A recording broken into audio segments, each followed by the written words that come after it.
ഇന്ന് നാം ചർച്ചയിലേക്ക് കിടക്കുമ്പോൾ കോവിഡിൻ്റെ അവസ്ഥ ദേശീയ തലത്തിൽ വീണ്ടും ശോചനീയമായി കൊണ്ടിരിക്കുന്നു എന്നുള്ള റിപ്പോർട്ടാണ് നമ്മുടെ മുന്നിലുള്ളത്. അതുകൂടാതെ ഡെൽറ്റ 2 എന്ന് പറയുന്ന പുതിയ ഇനം വകഭേദത്തിൻ്റേതായിട്ടുള്ള ഒരു സാന്നിധ്യം മധ്യപ്രദേശിലുണ്ടായെന്നും അതിൽ 2 പേർ മരണമടഞ്ഞു എന്നും പറയുന്നുണ്ട്. അപ്പോൾ ഇതിനെപ്പറ്റിയൊന്നും യാതൊരു വ്യക്തതയുമില്ല, പത്ര റിപ്പോർട്ടുകൾ മാത്രമാണ്. അതുകൂടാതെ ഒഡീഷയിൽ 2 വാക്സിൻ എടുത്തവർക്ക് 276 പേർക്ക് വീണ്ടും കോവിഡ് വന്നു എന്നുള്ളൊരു റിപ്പോർട്ടും വന്നിട്ടുണ്ട്. അപ്പോൾ ഏറ്റവും ഒടുവിൽ വരുമ്പോൾ ഈ വാക്സിനേഷൻ്റെ ഫലപ്രാപ്തിയെക്കുറിച്ച് നേരത്തെ തന്നെ അവരിപ്പോൾ 100% ഫലപ്രാപ്തിയൊന്നും പറയുന്നില്ല. എന്നാലും അതിലൊരു വലിയ വിഭാഗം ആൾക്കാർക്ക് വീണ്ടും ഇത് വരുന്നു എന്ന് പറയുമ്പോഴത്തേക്ക് അത് ഉത്കണ്ഠ ജനിപ്പിക്കുന്നതാണ്. അതിന് മേജറായിട്ടുള്ള റീസൺ എന്ന് വെച്ചാൽ, ശരിക്കും പറഞ്ഞു കഴിഞ്ഞാൽ നേരത്തെ അലക്സോവും മറ്റുമൊക്കെ പറഞ്ഞതുപോലെ കൃത്യമായി മൈക്രോബിനെ കണ്ടെത്തിയിട്ടില്ല. നമുക്ക് കിട്ടിയ ഈ ഒരു വൈറസ് എന്ന് പറഞ്ഞത് അമേരിക്കയുടെ CDC അവരുടെ ടെസ്റ്റ് കിറ്റുകളിലൂടെ ലോകമെങ്ങും വ്യാപിപ്പിച്ച് അവർ തന്നെ കൺസീഡ് ചെയ്യുന്നുണ്ട്. അവരുടെ ടേബിളിൽ നിന്ന് അവരുടെ ഈ പുറത്തേക്ക് കൊടുത്ത ടെസ്റ്റ് കിറ്റുകളിൽ ഇതിൻ്റെ വൈറസിൻ്റെ എലിമെൻറ്റ്സ് ഉണ്ടായിരുന്നു. അങ്ങനെ ഒരു വൈറസ് എന്നുള്ളതല്ലാതെ വേറൊരു വൈറസിനെ പറ്റി അവർ വൈറസിനെ ഐസൊലേറ്റ് ചെയ്തെന്ന് അവകാശപ്പെടുന്നുണ്ട്. അതേസമയം വാൾ സ്ട്രീറ്റ് ജേണൽ പറയുന്നത് ഇത് SARS-CoV-യുടെ വൈറസ് അല്ല എന്ന് പറയുന്നുണ്ട്. അങ്ങനെയുള്ള ഡിസ്പ്യൂട്ട്സ് ഉണ്ട്. ചൈനയിലെ ബാറ്റിൽ നിന്ന് കിട്ടിയ വൈറസാണോ എന്ന് അറിഞ്ഞുകൂടാ. ആ തരത്തിലുള്ള കൺഫ്യൂഷൻ, സർവ്വതര കൺഫ്യൂഷനാണ് ഇതിനെപ്പറ്റിയുള്ളത്.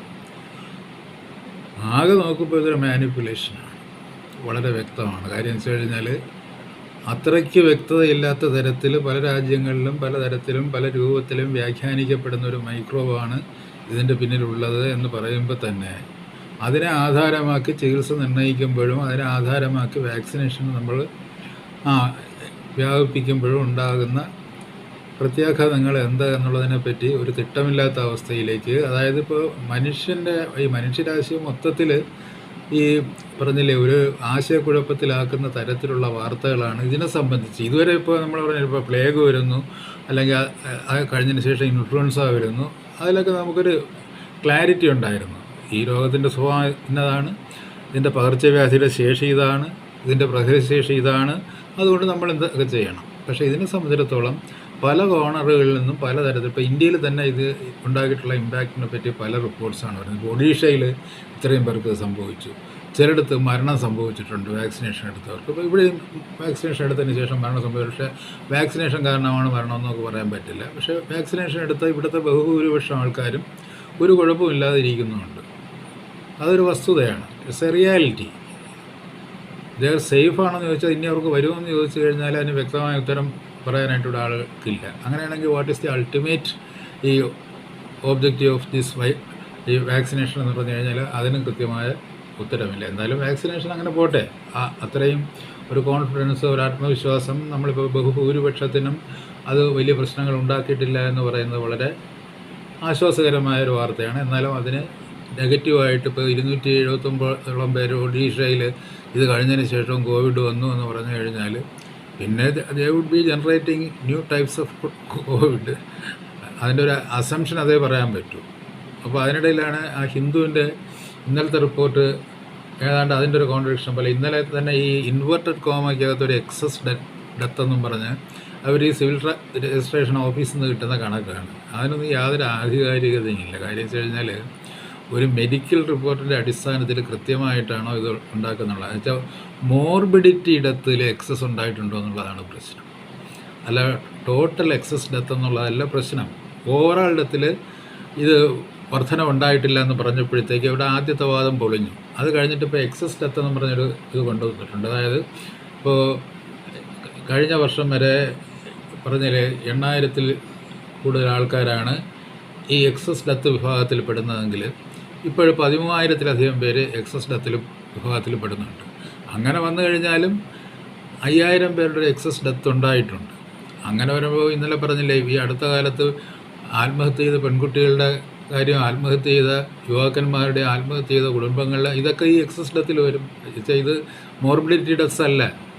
ആദ്യം they will have to give a report on morbidity deaths. രോഗം കൊണ്ട് മരിക്കുന്നവരുടെ സംഖ്യ, അതിൽ എക്സസ് ഉണ്ടോ എന്നുള്ളതാണ് പ്രശ്നം. അല്ലാതെ outside morbidity, because of the fear of morbidity പലതരത്തിലുള്ള മരണങ്ങൾ ഇവിടെ സംഭവിച്ചിട്ടുണ്ട്. അത് യഥാർത്ഥത്തിൽ ഇവർ പറയുന്ന ആക്ച്വൽ കോവിഡ് ഡെത്ത്സിനേക്കാളും വളരെ കൂടുതലാണ്. അപ്പോൾ ഇതിനകത്ത് പറഞ്ഞില്ലേ, ഇപ്പോൾ റിപ്പോർട്ട് ചെയ്ത് വരുന്ന ന്യൂമോണിയ ഡെത്ത്സാണ്. ഈ ന്യൂമോണിയ ഡെത്ത്സ് എന്ന് പറഞ്ഞാൽ സാധാരണമായിട്ടുണ്ടാകാറുള്ളത് ബാക്ടീരിയൽ ഇൻഫെക്ഷനിൽ നിന്നാണ് സർവ്വസാധാരണമായിട്ടുള്ള ന്യൂമോണിയ ഉണ്ടാകാറുള്ളത്.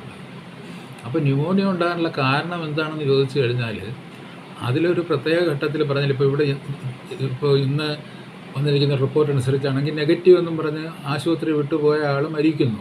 അത് ഒന്നോ രണ്ടോ കേസല്ല, കുറേ അധികം കേസസ് ഉണ്ടായിട്ടുണ്ട്. നിങ്ങളുടെ നെഗറ്റീവും പോസിറ്റീവ് യാതൊരു അർത്ഥവും ഇല്ലാത്തതാണെന്ന് അതിൽ നിന്ന് തന്നെ തെളിവല്ലേ. നിങ്ങൾ നെഗറ്റീവ് എന്ന് പറഞ്ഞ് വെച്ചാൽ, എനിക്ക് എൻ്റെ സീനിയറായിട്ടുള്ളൊരു പ്രൊഫസർ നെഗറ്റീവ് എന്ന് പറഞ്ഞ് വീട്ടിൽ വന്നിട്ട് 2 ആഴ്ച കഴിഞ്ഞപ്പോഴത്തേക്ക് മരിച്ചു. ഇപ്പോൾ ഇന്നത്തെ പത്രത്തിലുമുണ്ട് നെഗറ്റീവായിട്ടുള്ള, മുൻപുള്ള പത്രങ്ങളിലും ഉണ്ട് നെഗറ്റീവ് എന്ന് പറഞ്ഞു വിട്ടവർ മരിക്കുന്നു. ശരിയായിരിക്കാം, നിങ്ങൾ ആദ്യം നോക്കിയപ്പോഴത്തേക്ക് ഏതെങ്കിലും ഒരു വൈറസിനെ കണ്ട് കാണും, ജലദോഷത്തിനേറ്റ വൈറസിനെ. രണ്ടാമത് നോക്കിയപ്പോഴത്തേക്ക് ആ വൈറസിനെ കാണാനില്ല. അതുകൊണ്ട് നിങ്ങൾ നെഗറ്റീവ് എന്ന് പറഞ്ഞാൽ ആളിനെ പറഞ്ഞു വിടുന്നു. പക്ഷേ ആളുടെ യഥാർത്ഥ ഡിസീസ് എന്താണെന്ന് നിങ്ങൾ ഡയഗ്നോസ് ചെയ്യുന്നില്ല. നിങ്ങൾ ഈ കോവിഡ് ടെസ്റ്റ് നടത്തിയിട്ട് 10 ദിവസം കാത്തിരുന്നിട്ട് ഈ വൈറസ് പോകുന്നുണ്ടോ ഇല്ലയോ എന്ന് പരീക്ഷിക്കുന്നതിനിടയ്ക്ക് നിങ്ങൾക്ക് പനി വരുന്നുണ്ടോ, വേറെ എന്തെങ്കിലും അക്യൂട്ടായിട്ടുള്ള എന്തെങ്കിലും ഉണ്ടാകുന്ന ഒന്നുമില്ല. അസിംറ്റമാറ്റിക് ആയിട്ടുള്ള ആളിനെയാണ് നിങ്ങൾ പിടിച്ചുകൊണ്ട് പോകുന്നത്, അല്ലെങ്കിൽ ചെറിയ എന്തെങ്കിലും അസുഖമുള്ള ആളിനെയാണ് പിടിച്ചുകൊണ്ട് പോകുന്നത്. അപ്പോൾ അത് ഏത് സമയത്ത് എസ്കലേറ്റ് ചെയ്യുന്നത് അറിയാൻ പറ്റില്ല. പിന്നെ ഇതിന് പുറമേ നിങ്ങൾ നെഗറ്റീവായിട്ട് കണ്ടു എന്നതിന് പുറമേ നിങ്ങൾ വലിയ ചികിത്സയും കൂടെ കൊടുത്തിട്ടുണ്ടെങ്കിൽ അത് വളരെ ആപൽക്കരമാണ്. കാര്യം വെച്ച് കഴിഞ്ഞാൽ, ഈ റെംഡെസിവിർ എന്ന് പറയുന്ന ആ മരുന്ന് കൊടുക്കുകയാണെന്നുണ്ടെങ്കിൽ ഈ പറഞ്ഞതുപോലെ ഈ ഷോർട്ട് ബ്രത്ത് ഉണ്ടാകും.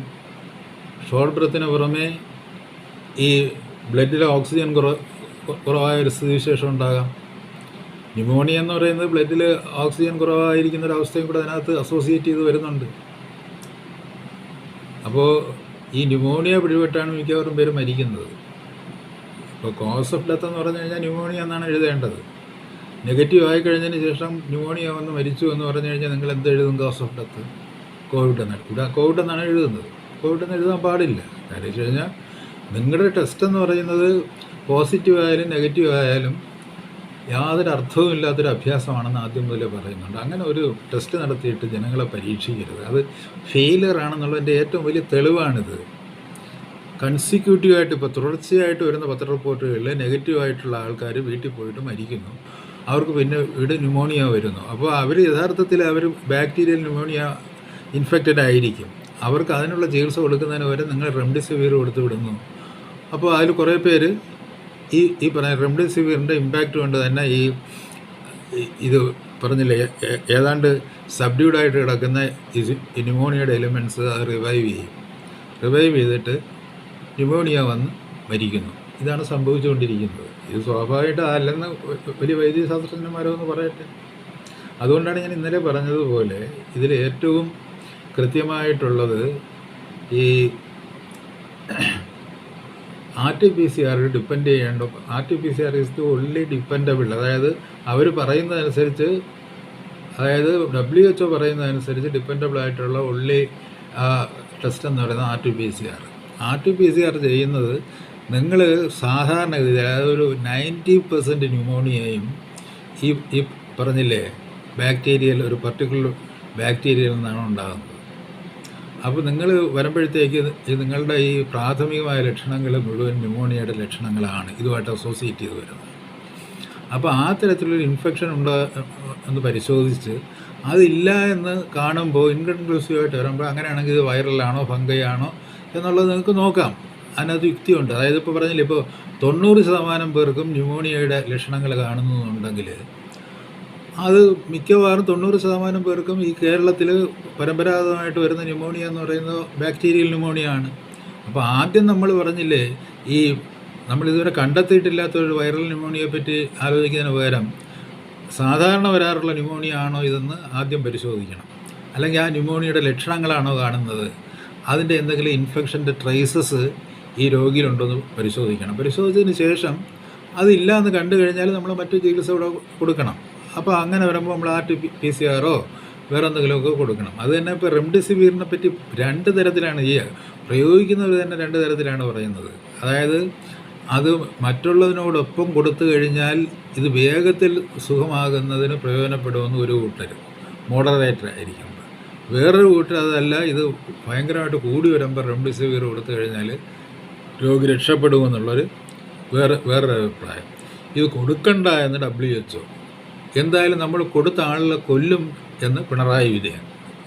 അതാണ് അതിപ്പോൾ ടെസ്റ്റ് എന്ന് പറഞ്ഞു കഴിഞ്ഞാൽ അത് futile ടെസ്റ്റാണെന്ന് WHO, antigen test.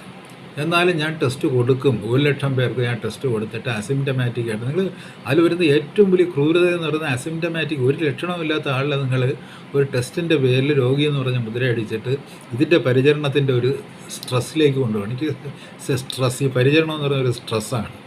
Covid പരിചരണം ഒരു അസിംറ്റമാറ്റിക് ആയിട്ടുള്ള ഒരു ആളിനെ സംബന്ധിച്ചിടത്തോളം കോവിഡ് പരിചരണം എന്ന് പറയുന്നതും അതായത് കോവിഡൈസേഷൻ എന്ന് പറയുന്നതും ഒരു സ്ട്രെസ്സാണ്, മെൻ്റൽ സ്ട്രെസ്സാണ്. ആ സ്ട്രെസ്സിൽ നിന്ന് അയാൾക്ക് എന്തെങ്കിലും ഡെവലപ്പ് ചെയ്തേക്ക് ആ ന്യൂമോണിയ വരെ അയാൾ ഹോസ്പിറ്റലിൽ കൊണ്ട് കിടത്തുമ്പോഴത്തേക്ക് ഹോസ്പിറ്റൽ അക്വേർഡായിട്ടുള്ള ന്യൂമോണിയ അല്ലെങ്കിൽ ഫർദർ ഡിസീസസ് ഉണ്ടാകാം.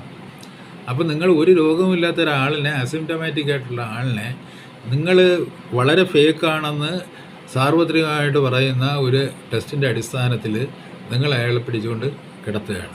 കിടത്തിയിട്ട് കുറേ നാൾ കിടത്തിയിട്ട് നെഗറ്റീവ് ആണെന്നും പറഞ്ഞു വിടുകയാണ്. അപ്പോഴേക്ക് തന്നെ ഒന്നുകിൽ അയാൾക്ക് രോഗം ബാധിച്ചിരിക്കും, അല്ലെങ്കിൽ തന്നെ അയാൾ മാനസികമായിട്ട് പരവശമായി കഴിഞ്ഞിരിക്കും. അപ്പോൾ പിന്നെ അയാൾ മരിച്ചു കിട്ടുക എളുപ്പമുള്ള കാര്യമാണ്. അങ്ങനെ ഒരുപാട് പേര് മരിച്ച് കിട്ടണം എന്നുള്ളതാണ് നമ്മുടെ താല്പര്യം. എന്ന് വെച്ചാൽ അതനുസരിച്ച് നമുക്ക് പണം കിട്ടും എന്നാണ് നമ്മുടെ പ്രധാനപ്പെട്ട രാഷ്ട്രീയ നേതാക്കന്മാരൊക്കെ തന്നെ ചിന്തിക്കുന്നത്. അപ്പോൾ അങ്ങനെ പറഞ്ഞില്ലേ, ഇപ്പം ഇന്നിപ്പോൾ ഇന്നലത്തതിൻ്റെ ഒരു മറുകൃതി പോലെ ഈ ഹിന്ദുവിൽ തന്നെ അതേ സ്ഥലത്തൊരു റിപ്പോർട്ട് വന്നിട്ടുണ്ട്. അവിടെ ഞാൻ ചോദിക്കട്ടെ, നിങ്ങൾ ഈ എക്സസ് ഡെത്ത് എന്ന് പറഞ്ഞ ഇൻവെർട്ടഡ് കോമയ്ക്കകത്ത് ഇടേണ്ട കാര്യം എന്താ? How can you present the morbidity deaths? Morbidity deaths വരുമ്പോഴത്തേക്ക് വിച്ച് കൈൻഡ് ഓഫ് മോർബിഡിറ്റി എന്നുള്ള കാര്യം അസർട്ടൈൻ ചെയ്യുന്ന ഒരു സർട്ടിഫിക്കറ്റ് നിങ്ങൾ കേരളത്തിൽ വൈറൽ ഡെത്ത് എന്ന് പറഞ്ഞ് നിങ്ങൾക്ക് വയ്ക്കാൻ പറ്റില്ല. അതായത് if the doctor is earnest he would never write this is a viral disease death എന്ന്. കാര്യം അങ്ങനത്തെ സംഭവം ഇവിടെ ഉണ്ടായിട്ടില്ല. നിങ്ങൾ ജനറേറ്റ് ചെയ്തുകൊണ്ട് വരുന്നതാണ്. റെംഡെസിവിർ കൊണ്ട് ഒരു സെക്കൻഡ് ഫേസ് നിങ്ങൾ ജനറേറ്റ് ചെയ്തുകൊണ്ട് വന്നു. എ ഷിഫ്റ്റ് ഇൻ പോളിസി, അതായത് WHO-യുടെയും FAD-യുടെയും പോളിസിയിൽ ഒരു ഷിഫ്റ്റ് ഉണ്ടാകുമ്പോഴത്തേക്ക് റെംഡെസിവിർ തൊട്ടുകൂടാ എന്ന് പറഞ്ഞിരുന്നവർ ഒക്ടോബർ 22 ആകുമ്പോഴത്തേക്ക് റെംഡെസിവിർ സാർവത്രികമായി ഉപയോഗിച്ചുകൊള്ളൂ എന്ന് പറയുമ്പോഴത്തേക്ക് there is A shift in there position and the second wave occurred out of this shift. അത് വളരെ ക്ലിയറാണ്. അതുപോലെ ഇപ്പോൾ Delta-2 അല്ലെങ്കിൽ Delta-3 എന്ന് പറയുന്നു, വീണ്ടും വ്യാപിക്കുന്നു എന്ന് പറയുമ്പോഴത്തേക്ക് അതിന് ഇതുപോലെയുള്ള ഈ ബൈ വേ ഓഫ് ട്രീറ്റ്മെൻറ്റ് നിങ്ങൾ കാണിക്കുന്ന മെഡിക്കേഷനിൽ കാണിക്കുന്ന കൃത്രിമം or manipulation, out of it there develops yet another wave. നിങ്ങൾ പറഞ്ഞില്ലേ വേറൊരു വേവ് വരുന്നുണ്ട്, അതത്ര തീവ്രമായിരിക്കില്ല എന്നൊരു ഭാഗത്ത്, അത് കൂടുതൽ തീവ്രമായിരിക്കുമെന്ന് വേറൊരു ഭാഗം. അപ്പോൾ ഈ വേറൊരു ഈ വൈറൽ വേവ് വരുന്നുണ്ടെന്ന് പറഞ്ഞു കഴിഞ്ഞാൽ വൈറസ് അങ്ങനെ മുൻകൂട്ടി ആരോടും വന്ന് പറഞ്ഞിട്ടില്ല ഞാൻ മൂന്നാമതൊന്ന് വരാൻ പോവുകയാണ്. അപ്പോൾ അതിനുള്ളൊരു സാഹചര്യം എന്താണ്? What is the environmental condition for suggesting A third wave? അതാണ് പ്രധാനപ്പെട്ട കാരണം എന്ന് പറഞ്ഞാൽ നിങ്ങൾക്ക് സയൻറ്റിഫിക്കായിട്ട് ഓബ്ജക്റ്റീവായിട്ട് നിങ്ങൾക്ക് പറയാൻ കഴിയണം എന്താണ് അതിൻ്റെ സാഹചര്യം. ഒരു തേർഡ് വേവ് ഉണ്ടാകുമെന്ന് പറയുന്നതിൻ്റെ കണ്ടീഷൻസ് എന്താണ്, അത് നിങ്ങൾ ജനങ്ങളുടെ അടുത്ത് പറയാം. എന്തുകൊണ്ട് ഞങ്ങൾ പറയുന്നു ഒരു തേർഡ് വേവ് ഉണ്ടാകുമെന്ന് പറയുന്നത്? ഇത് സീസൺസ് മാറി വരുമെന്നുള്ളതാണോ? ഒരു തേർഡ് വേവ് ഉണ്ടാകും എന്നുള്ളതിന് എന്താണ് ഉറപ്പ്? എന്ത് അടിസ്ഥാനത്തിൽ നിങ്ങളത് പറയുന്നു? അതിൻ്റെ ഇൻറ്റൻസിറ്റിയെ പറ്റി നിങ്ങളെന്ത് പറയുന്നു? അത് കുട്ടികൾക്ക് വരുമെന്ന് പറഞ്ഞു. ഇപ്പോൾ കുട്ടികൾക്ക് അത് പേടിക്കേണ്ടതില്ലെന്ന് പറയുന്നു, കുട്ടികൾ പേടിക്കണമെന്ന് പറയുന്നു. ചുരുക്കത്തിൽ ജനങ്ങൾക്ക് കൺഫ്യൂഷൻ ഉണ്ടാക്കുക എന്നുള്ളതാണ് ഒരു ഗവൺമെൻറ്റിൻ്റെ ഏറ്റവും മിനിമം മര്യാദ എന്ന് പറയുന്നത്. ജനങ്ങൾക്ക് കൺഫ്യൂഷൻ ഉണ്ടാക്കാതിരിക്കുക എന്നുള്ളതാണ്. ഒരു കാര്യം അസർട്ടൈൻ ചെയ്താൽ നമ്മൾ കരുതലോടെ ഇരിക്കുക. നമുക്ക് ഈ പറഞ്ഞില്ലേ ഇങ്ങനെ ലോകമാസകലം പടർന്ന് പന്തലിക്കുന്ന ഒരു രോഗം നമ്മുടെ നാട്ടിലും വന്നിട്ടുണ്ട്. അതുകൊണ്ട് നമ്മൾ കരുതലോടെ ഇരിക്കുക. അത് വരുമ്പോൾ നമ്മൾ അതനുസരിച്ചുള്ള ട്രീറ്റ്മെൻറ്റ് കൊടുക്കുക. അതിന് അവൈലബിൾ ആയിട്ടുള്ള മെഡിസിൻ, അതായത് പറഞ്ഞില്ലേ, ഇപ്പോൾ നമ്മൾ ഇത് പറയുമ്പോഴത്തേക്ക് ഇപ്പോൾ പനിയും ജലദോഷവും ചുമയും വയറിളക്കവും അല്ലെങ്കിൽ ഈ പറഞ്ഞില്ലേ ഷോർട്ട് ബ്രത്തും ഒക്കെ വന്നു കഴിഞ്ഞാൽ സാധാരണയിൽ നമ്മൾ കൊടുക്കുന്ന ചികിത്സ എന്താണ്? ആ ചികിത്സ അതനുസരിച്ചുള്ള ഇൻവെസ്റ്റിഗേഷൻ നമ്മൾ ആദ്യം നടത്തി നോക്കുക. നമ്മൾ മുൻകൂട്ടി ഇത് വൈറലാണെന്ന് തീരുമാനിച്ചുകൊണ്ട് അല്ലെങ്കിൽ ഒരു പകർച്ചവ്യാധി വരുന്നു, പകർച്ചവ്യാധിയുടെ ഭാഗമാണിതെന്ന് തീരുമാനിച്ചുകൊണ്ട് ഒരു ചികിത്സ നടത്തുന്ന അബദ്ധമാണെന്ന് തെളിഞ്ഞു കഴിഞ്ഞതിന് ശേഷവും ഇവിടുത്തെ ഈ വൈദ്യശാസ്ത്ര കിങ്കരന്മാർ എന്ന് പറയുന്നവർ, അവർ എന്തിനു വേണ്ടിയാണ് ഈ മെഡിക്കൽ സയൻസ് പഠിച്ചതെന്ന് എനിക്ക് അറിഞ്ഞുകൂടാ. മെഡിക്കൽ സയൻസിനെ അവമാനിക്കാൻ വേണ്ടി പഠിച്ച ഇവിടുത്തെ അലോപ്പതി ഡോക്ടർമാരും ഇൻക്ലൂഡിങ് ആയുർവേദ ഡോക്ടേഴ്സ്, ഞാൻ പറയുന്നില്ല, അവർക്കും ഒരു ദൗത്യമുണ്ട്. നെഞ്ഞൂക്കോടുകൂടി നമ്മൾ പറഞ്ഞില്ലേ ഇതുവരെയുള്ള അനുഭവ പരിചയത്തിൽ നിന്ന് ഈ പറയുന്ന ലക്ഷണങ്ങൾ ന്യൂമോണിയയിലേക്ക് പോകുമ്പോഴാണ് അപകടകരമാകുന്നത്. അല്ലെങ്കിൽ കോമോർബിഡിറ്റി ഉണ്ടെങ്കിൽ, വേറെ വലിയ ഡിസീസസ് ഉണ്ടെങ്കിൽ വേറെ കാരണങ്ങളുണ്ടാകാം. സാധാരണഗതിയിൽ ഈ ഒരു വെറുതെ ഇരിക്കുന്ന ഒരാളിന് ഈ തരത്തിലുള്ളത് കാണുമ്പോഴത്തേക്ക് either he is a pulmonary disease patient, അത് സാധാരണ ആൾക്കാരുണ്ട്, അവർക്ക് ഏത് സമയത്തും ഇത് എസ്കലേറ്റ് ചെയ്ത് വരാം. അപ്പോൾ അതുകൊണ്ട് നമ്മൾ 90% പേർക്കും വരുന്ന ന്യൂമോണിയ, നമ്മൾ കണ്ടിട്ടുള്ള ന്യൂമോണിയ എന്ന് പറയുന്നത് ബാക്ടീരിയലാണ്. അതുകൊണ്ട് ബാക്ടീരിയൽ ഇൻഫെക്ഷൻ ഉണ്ടോ എന്നുള്ളതാണ് ആദ്യം പരിശോധിക്കേണ്ടത്. 10% പേർക്ക് പോലും വൈറൽ ന്യൂമോണിയ ഇവിടെ വന്നതായിട്ടുള്ള തെളിവില്ല. നിങ്ങളിപ്പോൾ ഈ കൂട്ടിയ ഈ കണക്ക് തന്നെ എടുക്ക്. ഇപ്പോൾ നിങ്ങൾ പറയുന്ന വൈറൽ ന്യൂമോണിയയുടെ ഡെത്തിൻ്റെ കണക്ക് തന്നെ എടുത്ത് നോക്ക്. ഇപ്പോൾ കേരളത്തിലെ viral pneumonia death as per the ഈ ഗവൺമെൻറ് അക്കൗണ്ട്സ് നിങ്ങൾ എടുത്ത് നോക്ക്. അതും അല്ലാതെയുള്ള ന്യൂമോണിയ ഡെത്ത്, അതാണ് പറയുന്നത്. സായിപ്പ് ഇതിലൊക്കെ കാണിച്ചിട്ട് CDCയിൽ റിപ്പോർട്ട് വയ്ക്കുമ്പോഴത്തേക്ക്, അതായത് ഡെത്ത് ഇൻവോൾവിങ് ഈ കോവിഡ് എന്ന് പറയുന്നത് 600, ന്യൂമോണിയ കൊണ്ടുള്ള മരണം 1300 എന്നാണ് അവൻ റിപ്പോർട്ട് ചെയ്യുന്നത്. എന്ന് വെച്ച് കഴിഞ്ഞാൽ non viral bacterial or fungal pneumonia കൊണ്ട് ഈ വൈറൽ ന്യൂമോണിയക്കാളും കൂടുതൽ ആൾക്കാർ മരിച്ചിരിക്കുന്നു. അപ്പോൾ വിച്ച് ഈസ് മോർ ഇൻഫെക്ഷ്യസ്? കൂടുതൽ ഇൻഫെക്ഷ്യസ് ഏതാണ്?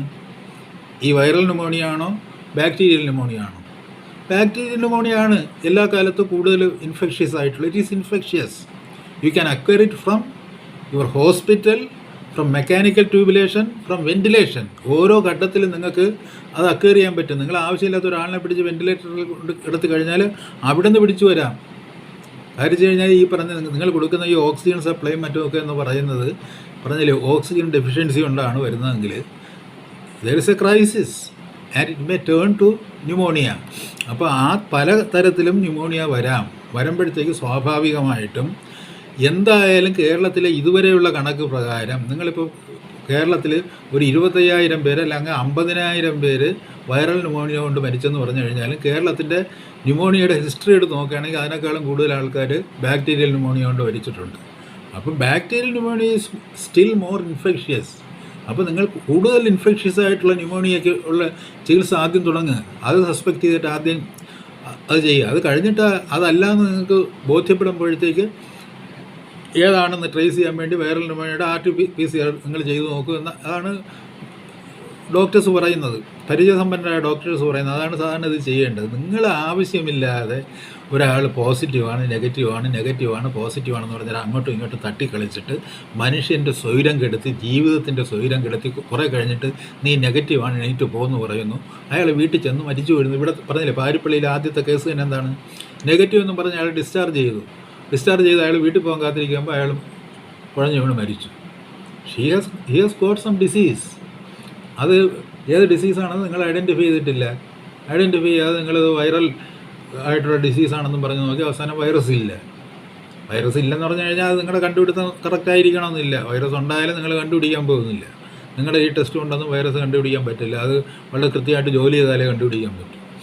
അപ്പോൾ ഇതിനകത്ത് ഈ തരത്തിലുള്ള തട്ടിപ്പ് ഇത് വളരെ ക്രൂരമാണ്. ഇത് എത്ര പറഞ്ഞാലും മനസ്സിലായി. എനിക്ക് അത്ഭുതം തോന്നുന്നു. ഇവിടെ വൈദ്യശാസ്ത്ര സമൂഹമുണ്ട്. അതിൽ കുറച്ചൊരു വിരലിലെണ്ണാവുന്ന 3-4 ഡോക്ടർമാർ അവരുടെ സയൻറ്റിഫിക് ആയിട്ടുള്ള അഭിപ്രായം പറയുന്നത് പോലെ ഗവൺമെൻറ്റിനോട് നിർത്തൂ എന്ന ആധികാരികതയോടെ പറയുന്നില്ല.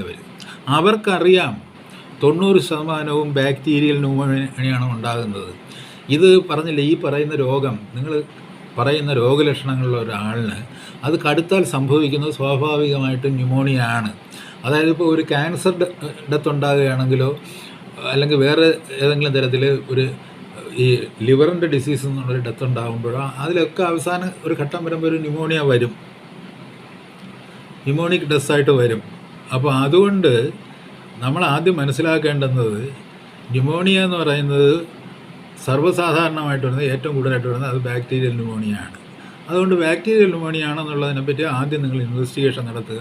അതല്ല എന്നുണ്ടെങ്കിൽ നിങ്ങൾ ടെസ്റ്റ് നടത്തുക. നിങ്ങൾ ആദ്യം ഈ ടെസ്റ്റ് നടത്തിയിട്ട് അവസാനം ഇത് നെഗറ്റീവ് ആണെന്ന് കണ്ടിട്ട് വീട്ടിൽ ചെല്ലുമ്പോൾ ആൾക്ക് ന്യൂമോണിയ ഉണ്ടായി മരിക്കുമെന്ന് പറഞ്ഞു കഴിഞ്ഞാൽ നിങ്ങളുടെ ട്രീറ്റ്മെൻറ്റിൻ്റെ ഫെയിലിയറാണത്. നിങ്ങൾ ജനങ്ങളെ കൊല്ലുന്ന ഒരു രീതിയാണത്. എങ്ങനെ വന്നാലും വൈറൽ ന്യൂമോണിയേക്കാളും ഇൻഫെക്ഷ്യസ് ആണ് ബാക്ടീരിയൽ ന്യൂമോണിയ. കൂടുതൽ പേർക്ക് പകർച്ച ഉണ്ടാകുന്നതും കൂടുതൽ പേർ മരിക്കുന്നതും ഇത് പറഞ്ഞില്ലേ, CDCയുടെ കണക്കിൽ പറയുന്നവർ 650 കഴിഞ്ഞ ആഴ്ചത്തെ കണക്കനുസരിച്ച് 650 പേര് ഡെസ് ഇൻവോൾവിങ് ഈ കോവിഡ് എന്നും പറഞ്ഞ ഒരു കണക്ക് കൂട്ടുമ്പോഴത്തേക്ക് കോവിഡ് ഇല്ലാതെ ന്യൂമോണിയ കൊണ്ട് മാത്രം മരിച്ചത് 1300 പേരാണ്. അത് US CDCയുടെ കണക്കാണ്. അപ്പോൾ നിങ്ങൾ എന്തിനാണ് ഈ പാതകം ചെയ്തുകൊണ്ടിരിക്കുന്നത്? നിങ്ങൾ ആദ്യം ഇത് ലിഫ്റ്റ് ചെയ്യുക. ഈ ടെസ്റ്റുകൾ ആശുപത്രിയിൽ ചെല്ലുന്നവരെയൊക്കെ ആദ്യം കോവിഡ് ഉണ്ടോ എന്ന് പരിശോധിക്കണ്ട. അതിനേക്കാളും ആദ്യം നിങ്ങൾക്ക് ന്യൂമോണിയ ഉണ്ടോ എന്ന് പരിശോധിക്കാൻ പറയും. അതിനേക്കാളും നല്ലത് കോവിഡിന് എന്താ നിങ്ങൾക്ക് ബാക്ടീരിയൽ ന്യൂമോണിയ ഉണ്ടോ എന്ന് പരിശോധിക്കാൻ പറയും.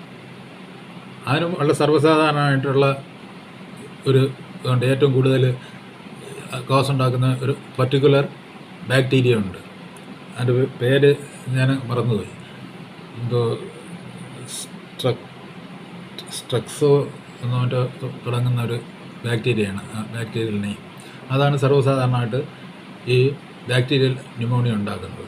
അപ്പോൾ അതിന് പകരം വേണ്ടാത്ത കാര്യങ്ങൾ ചെയ്യുകയും ഈ തരത്തിൽ റിപ്പോർട്ടുകൾ വരികയും ചെയ്യുക എന്ന് പറയുന്നത് വളരെ ദുഃഖകരമാണ്. പിന്നെ ഈ പറഞ്ഞില്ലേ, നിങ്ങളിപ്പോൾ പറയുന്ന ഈ ഡെൽറ്റ അല്ലെങ്കിൽ മറ്റേത് മറിച്ചതെന്നൊക്കെ പറയുമ്പോഴത്തേക്ക് അതാണ് ഒരു കുട്ടിക്കൊരു അസുഖം ഉണ്ടായിക്കഴിഞ്ഞാൽ അതാണെന്നുള്ള മുൻവിധിയോടുകൂടി ചികിത്സിച്ച് കഴിഞ്ഞാൽ കുട്ടിയുടെ ജീവൻ അപകടത്തിലാകും.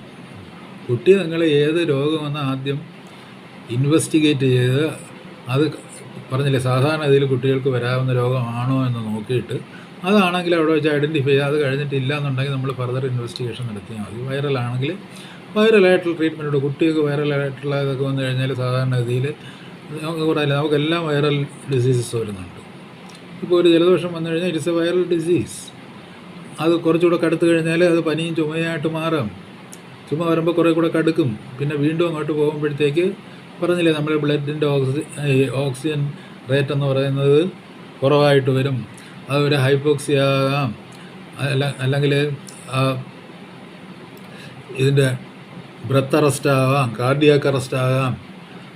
അങ്ങനെയൊക്കെ ഉള്ള രോഗങ്ങളുണ്ട്. ആസ്മാറ്റിക് ആയിട്ടുള്ള ആൾക്കാരുണ്ട്. അപ്പോൾ അതെല്ലാം നമ്മൾ മനസ്സിലാക്കണം. നമ്മൾ ജീവിക്കുന്ന ലോകത്തെ പറ്റി മനസ്സിലാക്കണം. എനിക്കിവിടുത്തെ മെഡിക്കൽ കമ്മ്യൂണിറ്റിയോട് പറയാനുള്ളത്, നിങ്ങൾ ഈ കുറച്ചുകൂടി ഈ പറഞ്ഞില്ലേ WHO ഗൈഡ് ലൈൻസിന് കാത്തിരിക്കാതെ നമ്മുടെ സംസ്ഥാനത്ത് സംഭവിച്ചുകൊണ്ടിരിക്കുന്ന രോഗത്തിൻ്റെ സ്വഭാവം എന്താ ആദ്യം ഈ കോവിഡ് സെൻറ്റേഴ്സൊക്കെ അഴിച്ചു കളയുന്നതാണ് നല്ലത്. പിന്നെ അതുപോലെ തന്നെ പറഞ്ഞില്ലേ ലോക്സഭയിൽ നിങ്ങൾക്ക് ആവശ്യമുണ്ടെങ്കിൽ മാസ്ക് കിട്ടിയാൽ മതി എന്ന് പറയുന്നത്. ഇന്നലെ ഒരു ജർമ്മൻ കോടതിയിലോ മറ്റോ ഈ ലോക്ക്ഡൗൺ എന്ന് പറയുന്നത് ശുദ്ധമായിട്ടുള്ള അനാവശ്യമാണ്, അതിൻ്റെ യാതൊരു കാര്യവുമില്ല എന്ന് കോടതി ഇപ്പോൾ ചില കോടതികളാകുമ്പോൾ അതിൻ്റെ ശാസ്ത്രീയ വശമൊക്കെ പരിശോധിച്ചിട്ടായിരിക്കും, അല്ലെങ്കിൽ അതിൻ്റെ ഈ പറഞ്ഞ വല്ല സ്ഥിതിവിവര കണക്കൊക്കെ എടുത്തിട്ടായിരിക്കും പറയുന്നത്. ശുദ്ധ അസംബന്ധമാണ്, അതിൻ്റെ ആവശ്യമില്ല എന്ന് പറഞ്ഞിട്ടുണ്ട്. അത് ജർമ്മനിയിലല്ലേ, ഇവിടെ അങ്ങനെയാണ്, ഇവിടെ ലോക്ക്ഡൗൺ കൊണ്ടാണ് നമ്മൾ വിരോധിക്കുന്നത് എന്ന് പറഞ്ഞ് ഇത് നീട്ടിക്കൊണ്ട് പോകുന്നതിനകത്ത് യാതൊരു അർത്ഥവുമില്ല. ഇത് ചിലരുടെ പ്ലഷറിന് വേണ്ടി ചിലരിങ്ങനെ ചെയ്തുകൊണ്ടിരിക്കുന്നതാണ്. ആ പ്ലഷർ എന്ന് വെച്ചാൽ they will get some profit out of it. അതാണത്.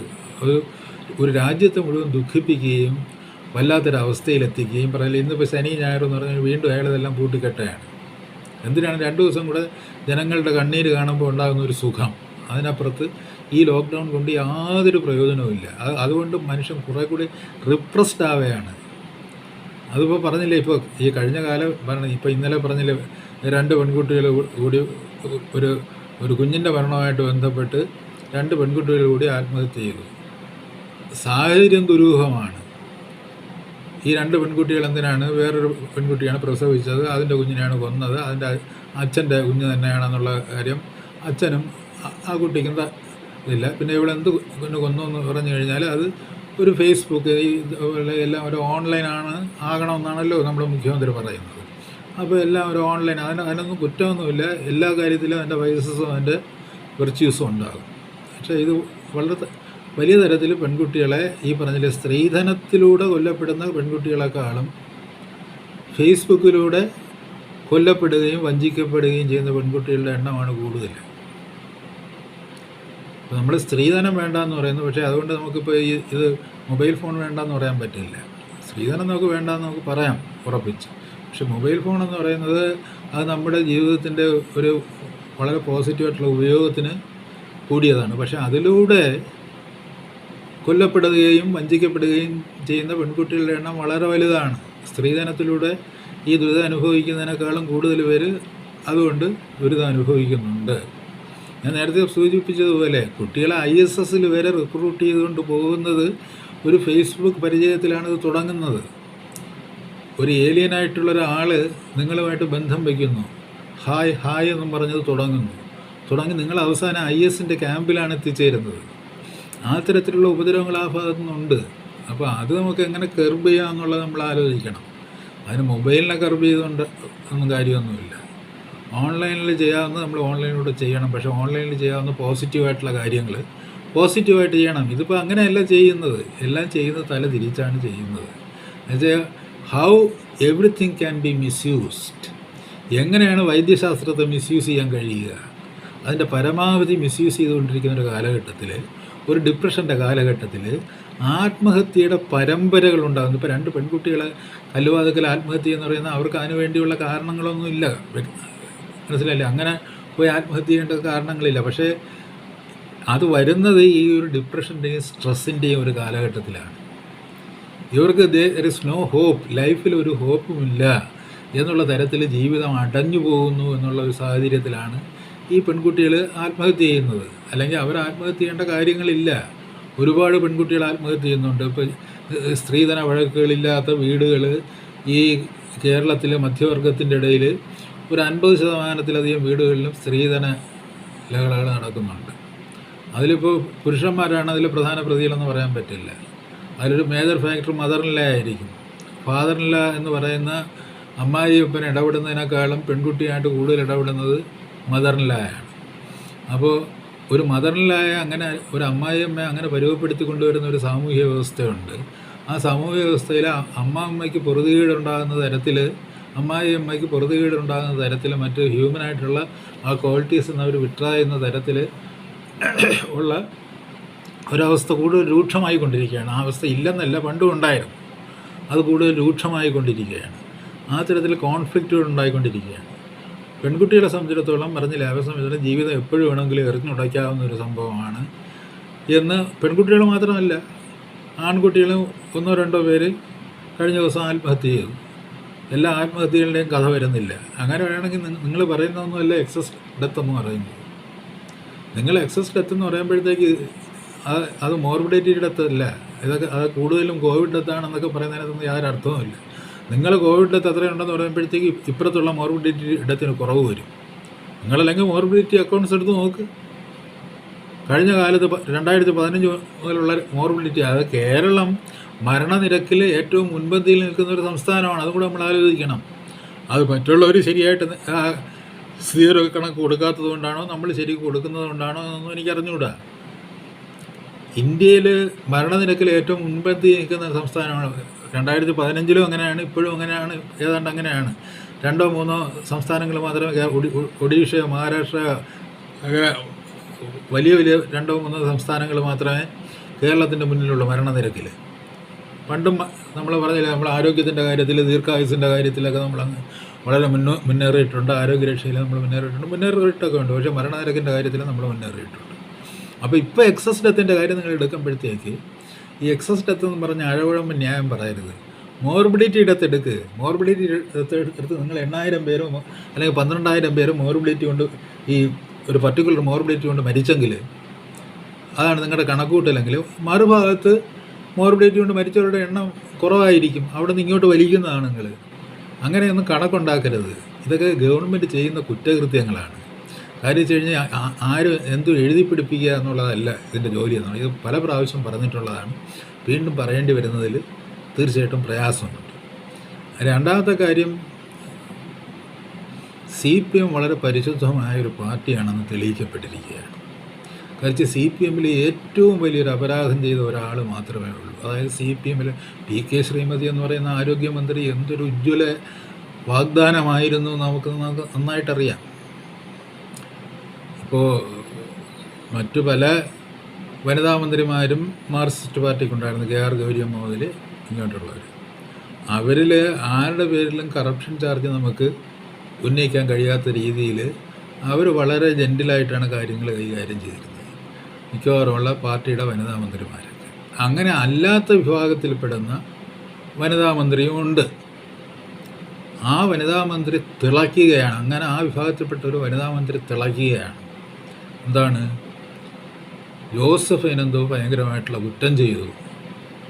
ഈ കാര്യങ്ങൾ പകുതി മാത്രം എടുത്തു വെച്ചിട്ട് പത്രങ്ങളിൽ എഴുതി വിടുന്ന ആ സ്വഭാവം, അതായത് എന്താണ്, നിങ്ങൾ ആദ്യം മനസ്സിലാക്കേണ്ടുന്നത്, ഇപ്പോൾ സ്ത്രീധന പീഡനത്തെ സംബന്ധിച്ചുള്ളൊരു പരാതി എന്ന് പറയുന്നത് ഉത്തരവാദിത്വത്തോടുകൂടി, അതാണ് ജോസഫൈന് ദേഷ്യം വരുന്നത് കൊണ്ടാണ്.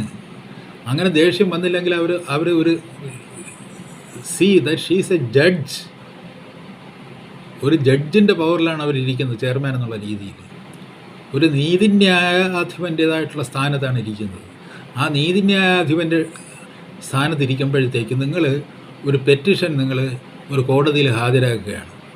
ആ പെറ്റീഷൻ ഹാജരാക്കുമ്പോൾ ആദ്യം ഹൂ ഇസ് ദി പെറ്റീഷണർ എന്ന് വേറെ ലോകത്ത് ടെലിഫോണിൽ കൂടെ വിളിച്ച് പറയേണ്ട കാര്യമല്ല, അത് പെറ്റീഷനിൽ എഴുതണം.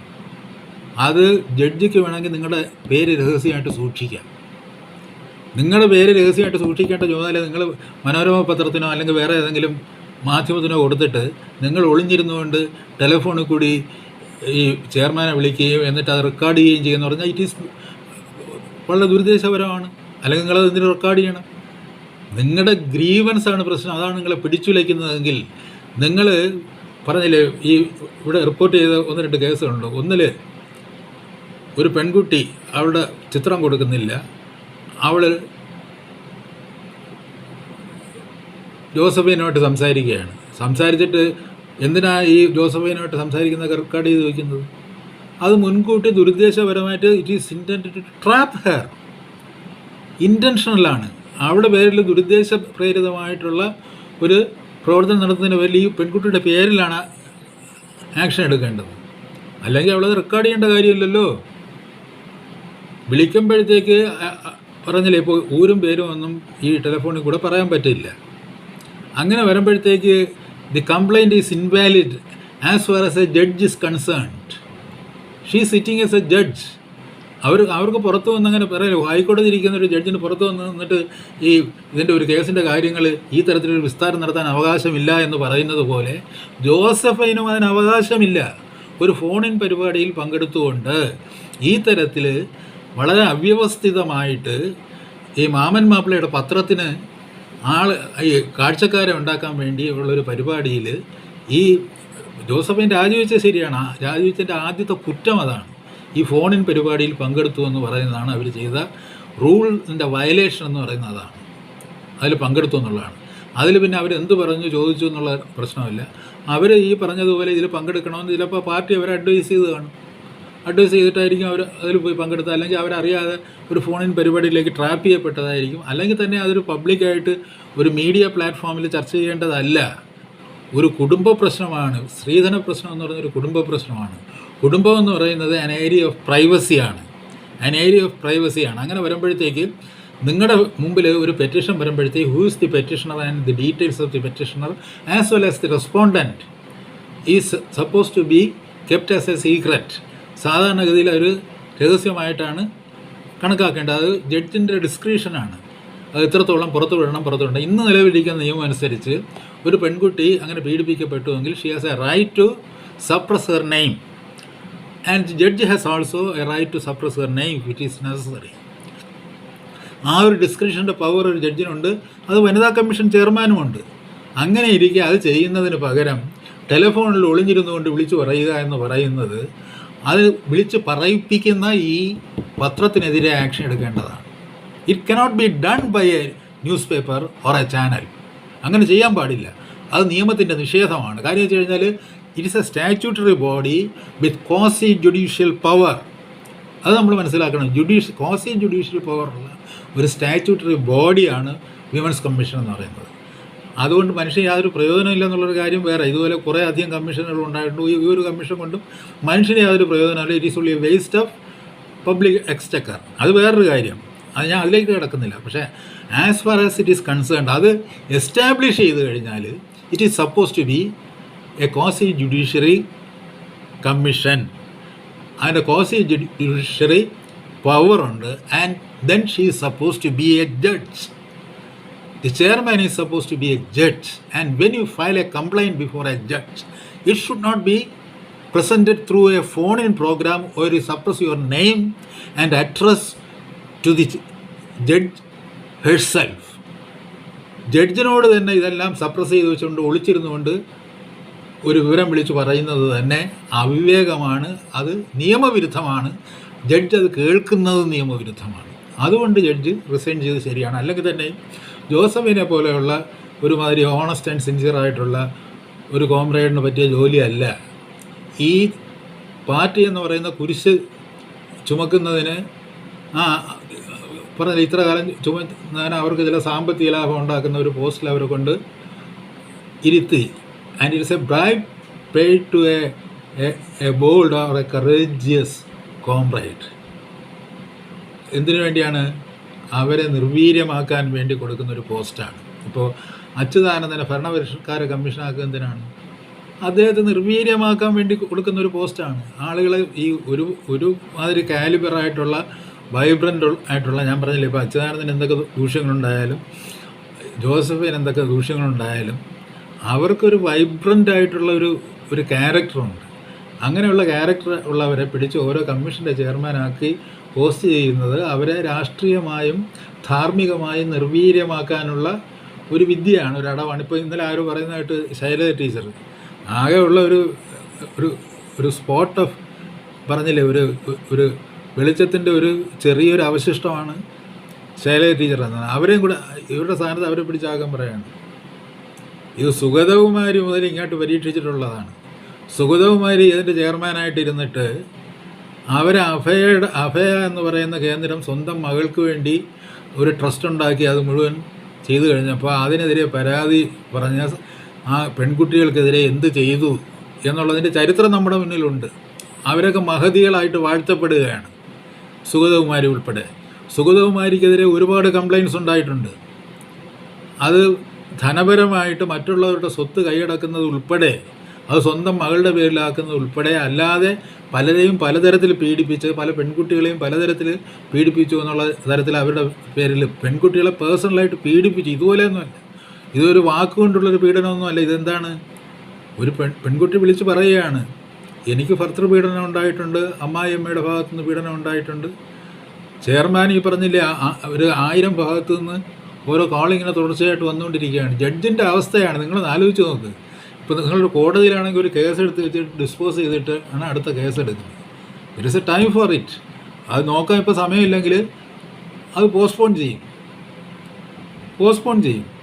അങ്ങനെ തന്നെയാണ് ഏത് കേസ് കേട്ടാലും. വനിതാ കമ്മീഷൻ കേസ് കേട്ട് കഴിഞ്ഞാലും കേസ് ഫയൽ ചെയ്ത് ആ കേസ് സ്റ്റഡി ചെയ്തതിന് ശേഷം ഒരു ഡേറ്റ് അതിന് വേണ്ടി ഫിക്സ് ചെയ്യും, ഡീറ്റെയിൽഡായിട്ട് ചർച്ച ചെയ്യാനായിട്ട്. ഇതല്ല, ഇൻസ്റ്റൻ്റാണ്, ഇൻസ്റ്റൻറ്റ് റെസൊല്യൂഷനാണ്, ഇൻസ്റ്റൻറ്റ് സൊല്യൂഷൻ ഉണ്ടാക്കി കൊടുക്കുകയാണ്. ഈ പത്രാധിപരെയും ചാനലിനെയൊക്കെ ഈ ചരിത്രത്തിൽ നിന്ന് തുടച്ചു മാറ്റിയല്ലാതെ ഈ ലോകം രക്ഷപ്പെടുകയില്ല. എന്ത് അസംബന്ധമാണ് കാണിക്കുന്നത്. എന്നിട്ട് കമ്മീഷൻ ചെയർമാൻ അതിൽ പോയി പങ്കെടുക്കാൻ നിർബന്ധിതമാകുന്ന ഒരു സാഹചര്യത്തിൽ അവർ പോയി പങ്കെടുക്കുന്നു. അതവർ ചെയ്ത തെറ്റാണ്. അതിൻ്റെ പേരിൽ അവർ റിസൈൻ ചെയ്ത് വളരെ ഭംഗിയായി. അതിൻ്റെ മേജറായിട്ടുള്ളൊരു കാരണം അവർ അതിൻ്റെ പേരിൽ റിസൈൻ ചെയ്തു എങ്കിൽ അതാണ് അതിൻ്റെ യഥാർത്ഥ കാരണം. അവരാരെയും അങ്ങനെയൊന്നും ഇൻസൾട്ട് ചെയ്തിട്ടൊന്നുമില്ല. ഒന്ന്, പറഞ്ഞില്ലേ, ഒരു കംപ്ലയിൻറ്റ് വരുന്നതെന്ന് പറഞ്ഞത് ഒരു അദാലത്ത് നടക്കുമ്പോഴത്തേക്ക് ഒരു സ്ത്രീ എന്നൊരു കംപ്ലയിൻറ്റ് ചെയ്യുന്ന അതാ മറ്റാണ് ഒരു കംപ്ലയിൻ്റായിട്ട്. അതിൻ്റെ ഒന്നും ടേപ്പ് റെക്കോർഡറില്ല. ഇപ്പോൾ ഈ ചാനലുകളും ചാനലുകളും പത്രങ്ങളും ഒക്കെ എഴുതി വെച്ചിരിക്കുന്നത് കണ്ടാൽ MC ജോസഫിന് എന്തോ വലിയ കുറ്റകൃത്യം ചെയ്തെന്നാണ് പുണ്യവാളന്മാരോട് എഴുതി വെച്ചിരിക്കുന്നത്. ഇവൻ്റെയൊക്കെ ഈ പത്രമുണ്ടല്ലോ, പത്രം കൈകൊണ്ട് തൊടാൻ കൊള്ളില്ല, അത്രയ്ക്ക് നാറ്റ പത്രങ്ങളാണ്. കാര്യം വെച്ച് കഴിഞ്ഞാൽ ഹ്യൂമൻ ജസ്റ്റിസ് എന്ന് പറയുന്നത് അതിനെ ഇത്രയധികം ഇൻസൾട്ട് ചെയ്യുന്ന ഒരു വ്യവസായം ഈ പ്രപഞ്ചത്തിൽ വേറെ ലോകത്ത് എവിടെയും കാണില്ല. പലയിടത്തും പത്രങ്ങളുണ്ട്, പക്ഷേ കേരളത്തിലെ പത്രവ്യവസായം പോലെ ഇത്രയും ഹ്യൂമൻ ജസ്റ്റിസിനെ ഇൻസൾട്ട് ചെയ്യുന്നൊരു പത്രമില്ല. പത്രങ്ങളുടെ എല്ലാം സ്വരം നോക്കൂ, അവരാരെങ്കിലും അതിൻ്റെ യാഥാർത്ഥ്യം എന്താണ് അറിയുന്നത്? ഇപ്പോൾ ഇവർ പറഞ്ഞില്ലേ, ഇവരിപ്പോൾ ഇച്ചിരി ഇമ്പൾസീവായിട്ട് സംസാരിക്കുന്നു, ജഡ്ജിൻ്റെ ഗൗരവം കാണിക്കുന്നില്ല. ശരിയാണ്, അത് കാണിക്കേണ്ടതാണ്. ജഡ്ജിൻ്റെ ഗൗരവം കാണിക്കുകയാണെന്നുണ്ടെങ്കിൽ അവർ പറയാം, എൻ്റെ അടുത്ത് ഇവിടെയല്ല ഈ കംപ്ലയിൻറ്റ് പറയേണ്ടത്, കംപ്ലയിൻറ്റ് നിങ്ങൾ ഓഫീസിൽ എഴുതിക്കൊണ്ടുവരൂ, എഴുതിക്കൊണ്ടുവന്നതിന് ശേഷം ഞാനത് പരിശോധിക്കുക, നിങ്ങൾ നിങ്ങളുടെ കേസ് പ്രസൻറ്റ് ചെയ്യുക, പ്രസൻറ്റ് ചെയ്തതിന് ശേഷം ഞാൻ അതിനെപ്പറ്റി അന്വേഷിക്കും, ഒരു ഡേറ്റ് തരും നിങ്ങൾക്ക്, നിങ്ങളുടെ ഭർത്താവിനും നിങ്ങളുടെ അമ്മായിയമ്മയ്ക്കും അവരുടെ കാര്യം പറയാനായിട്ട് ഡേറ്റ് തരും. ഡേറ്റ് തന്നതിന് ശേഷം നിങ്ങളെ ഹിയർ ചെയ്യും. ആ ഹിയറിങ് കഴിഞ്ഞതിന് ശേഷം എനിക്കെന്താണ് പറയാനെന്നുള്ളതിനെ സംബന്ധിച്ചിട്ട് വെർഡിക്റ്റ് ചെയ്യും. And that is the system. അതാണ് സിസ്റ്റം. അല്ല പോകുന്ന വഴിക്ക് ഇതിൻ്റെ വിമൻസ് കമ്മീഷൻ്റെ ചെയർമാനല്ലേ മാമൻ മാപ്പിള്ള ഇവിടെ പത്രം ഒരു ഫോൺ പരിപാടി ഇരിക്കണം, അടിയന്തരമായിട്ട് അതിൽ പോയി പങ്കെടുത്തോളണം എന്ന് പറയുക. ഉടനെ കമ്മീഷൻ ചെയർമാൻ അതിൽ പോയിരുന്ന് പങ്കെടുക്കുമ്പോഴത്തേക്ക് ഒരു പെൺകുട്ടി വിളിച്ച് പറയുക. അതുപോലെയാണ് അദാലത്ത് നടന്നപ്പോഴത്തേക്ക് ഒരു സ്ത്രീ വന്നൊരു കംപ്ലയിൻറ്റ് കൊടുക്കും. കംപ്ലയിൻറ്റ് കൊടുക്കുമ്പോഴത്തേക്ക് അതിനകത്തും ഈ അവ്യക്തതകൾ ഒരുപാടുണ്ട്. ഈ കുട്ടി പറയുന്ന കാര്യത്തിൽ ഒരുപാട് അദാലത്തിലൂടെ നിർണ്ണയിക്കാവുന്ന തരത്തിലുള്ള കേസല്ല. It is just a complicated case. അവർ പറയുന്ന അവർ വിവാഹിതയായതിനു ശേഷം അവരുടെ ഭർത്താവ് രണ്ടാമത് വേറെ എവിടെ പോയി കല്യാണം കഴിച്ചതിന് ശേഷം അയാൾ വീണ്ടും മടങ്ങി വന്നു, വീണ്ടും കുറേ ആൾ ഒന്നിച്ച് ജീവിച്ചു, അതിനുശേഷം ഇപ്പോൾ പിണങ്ങും. അപ്പോൾ ഇവർ എപ്പോഴൊക്കെ ഒന്നിച്ച് ജീവിക്കുമെന്നോ എപ്പോഴൊക്കെ പിണങ്ങുമെന്നൊന്നും പ്രെഡിക്റ്റ് ചെയ്യാനായിട്ട് ഇത് കഴിയില്ല. ഒരു കമ്മീഷൻ സ്വാഭാവികമായിട്ട് ആഗ്രഹിക്കുന്നത് അടിച്ച് പിണങ്ങാതെ സ്വാഭാവികമായിട്ട് കൂടെ താമസിക്കുന്നതാണ്. നിങ്ങൾക്ക് എത്രത്തോളം കൂടെ താമസിക്കാൻ കഴിയും അത്രത്തോളം കൂടെ താമസിക്കൂ എന്നുള്ള തരത്തിൽ അവർ സംസാരിച്ചു. നിങ്ങളിങ്ങനെ ഇടയ്ക്കിടയ്ക്ക് ഭർത്താവായിട്ട് പിണങ്ങുകയും ഭർത്താവ് വേറെ പോയി കെട്ടിയതിന് ശേഷം വീണ്ടും അവരെ സ്വീകരിച്ച് അവനൊത്ത് വീണ്ടും ജീവിക്കുകയും അതിനുശേഷം വീണ്ടും പിണങ്ങുകയും അങ്ങനെയുള്ളൊരു സംഭവത്തിൽ ഞാൻ എന്താണ് ചെയ്യേണ്ടത് എന്ന് പറഞ്ഞില്ലേ അദാലത്തിൻ്റെ ഇടയിൽ. അത് അദാലത്തിൻ്റെ ഇടയിൽ കൂടെ പരിഹരിക്കാവുന്ന കാര്യമല്ല. അങ്ങനെ അല്ലെങ്കിലും ഈ പറഞ്ഞില്ലേ ഈ കുടുംബ കേസുകളൊന്നും ഒരു അദാലത്ത് ഈ ബാങ്കിൽ ഈ സെറ്റിൽമെൻറ്റ് ഉണ്ടാക്കുന്നത് പോലെ അദാലത്ത് ഉണ്ടാക്കിയിട്ട് പരിഹരിക്കാവുന്ന പ്രശ്നമില്ല. പക്ഷേ ഇതൊരു പ്രൈവറ്റ് അഫെയറാണ്. ഒരു കുടുംബം എന്ന് പറയുന്ന ഒരു പ്രൈവറ്റ് സ്പേസാണ്. വാട്ട് ഹാപ്പൻസ് ദെയർ എന്നുള്ളത് അത് വിവാഹത്തിൻ്റെയും സ്ത്രീ പുരുഷന്മാരുടെയും മറ്റുള്ള പരിസരങ്ങളുടെയും കൃത്യമായ ഒരു പരിശോധനയിലൂടെ മാത്രമേ ഒരു ജഡ്ജിന് കണ്ടെത്താൻ പറ്റൂ. അതിനകത്ത് രണ്ട് വക്കീലന്മാർ പ്രത്യക്ഷപ്പെടും. വക്കീലന്മാർ പരസ്പരം അങ്ങോട്ടും ഇങ്ങോട്ടും കള്ളം ആരോപിക്കും. കാര്യം വെച്ച് കഴിഞ്ഞാൽ ഒരു ഡിവോഴ്സ് കേസ് വരികയാണെന്നുണ്ടെങ്കിൽ ഇല്ലാത്ത ആരോപണങ്ങളെല്ലാം സ്ത്രീയുടെ മേൽ കൊണ്ടുവരും, ഇല്ലാത്ത ആരോപണങ്ങളെല്ലാം പുരുഷൻ്റെ മേൽ കൊണ്ടുവരും. അതിപ്പോൾ നമ്മുടെ ഇടയിൽ തന്നെ പറഞ്ഞില്ലേ, നമ്മുടെ ഈ ഡിവോഴ്സിൽ ചെന്നുപെട്ടിട്ടുള്ള മന്ത്രിമാർ സഹിതം നമ്മുടെ ഉണ്ടല്ല, ആ മന്ത്രിക്കെതിരെ എന്തൊക്കെ ആരോപണങ്ങൾ വന്നിട്ടുണ്ട്, ആ ആരോപണങ്ങൾ എന്തൊക്കെ അവർ പിൻവലിച്ചിട്ടുണ്ട്. നിങ്ങളത് ആലോചിക്കണം. ഈ ആരോപണങ്ങൾ ഉന്നയിക്കുന്ന പെൺകുട്ടികൾ തന്നെ അത് പിൻവലിക്കുന്നുണ്ട്. അതുമൊക്കെ ഉണ്ട്. ഭർത്താവ് ഒരു വലിയ പൊസിഷനിലെത്തുമ്പോഴത്തേക്ക് ഭർത്താവ് എന്നെ പീഡിപ്പിക്കുന്നു എന്ന് പറയുന്ന ഒരു പെൺകുട്ടി അവൾ വിവാഹമോചിതയായാൽ പോലും പഴയ ആരോപണങ്ങളൊന്നും എനിക്കിപ്പോൾ ഇല്ല എന്ന് പറയുന്നു. അപ്പോൾ ഇതൊക്കെ എന്ന് പറയുന്നത് എന്താണ്? ഇതിനകത്ത് ഒരുപാട് so many factors are there. ഇപ്പോൾ പൊസിഷൻ, ഒരു ഭർത്താവിൻ്റെ പൊസിഷൻ എങ്ങനെയാണ്, സാമൂഹികമായിട്ടുള്ള പൊസിഷൻ എങ്ങനെയാണ്, അയാളുടെ വെൽത്തിൻ്റെ സ്ഥിതി എങ്ങനെയാണ്, ഇതൊക്കെ ആണെങ്കിൽ എന്നെ നെഗ്ലക്റ്റ് ചെയ്താലും ഡിവോഴ്സ് ചെയ്താലും കുഴപ്പമില്ല, അദ്ദേഹം മഹാനാണെന്ന് പറയുന്നവരുണ്ട്, അല്ലെങ്കിൽ മീറ്റൂവിൽ ചേരുന്നവരുണ്ട്.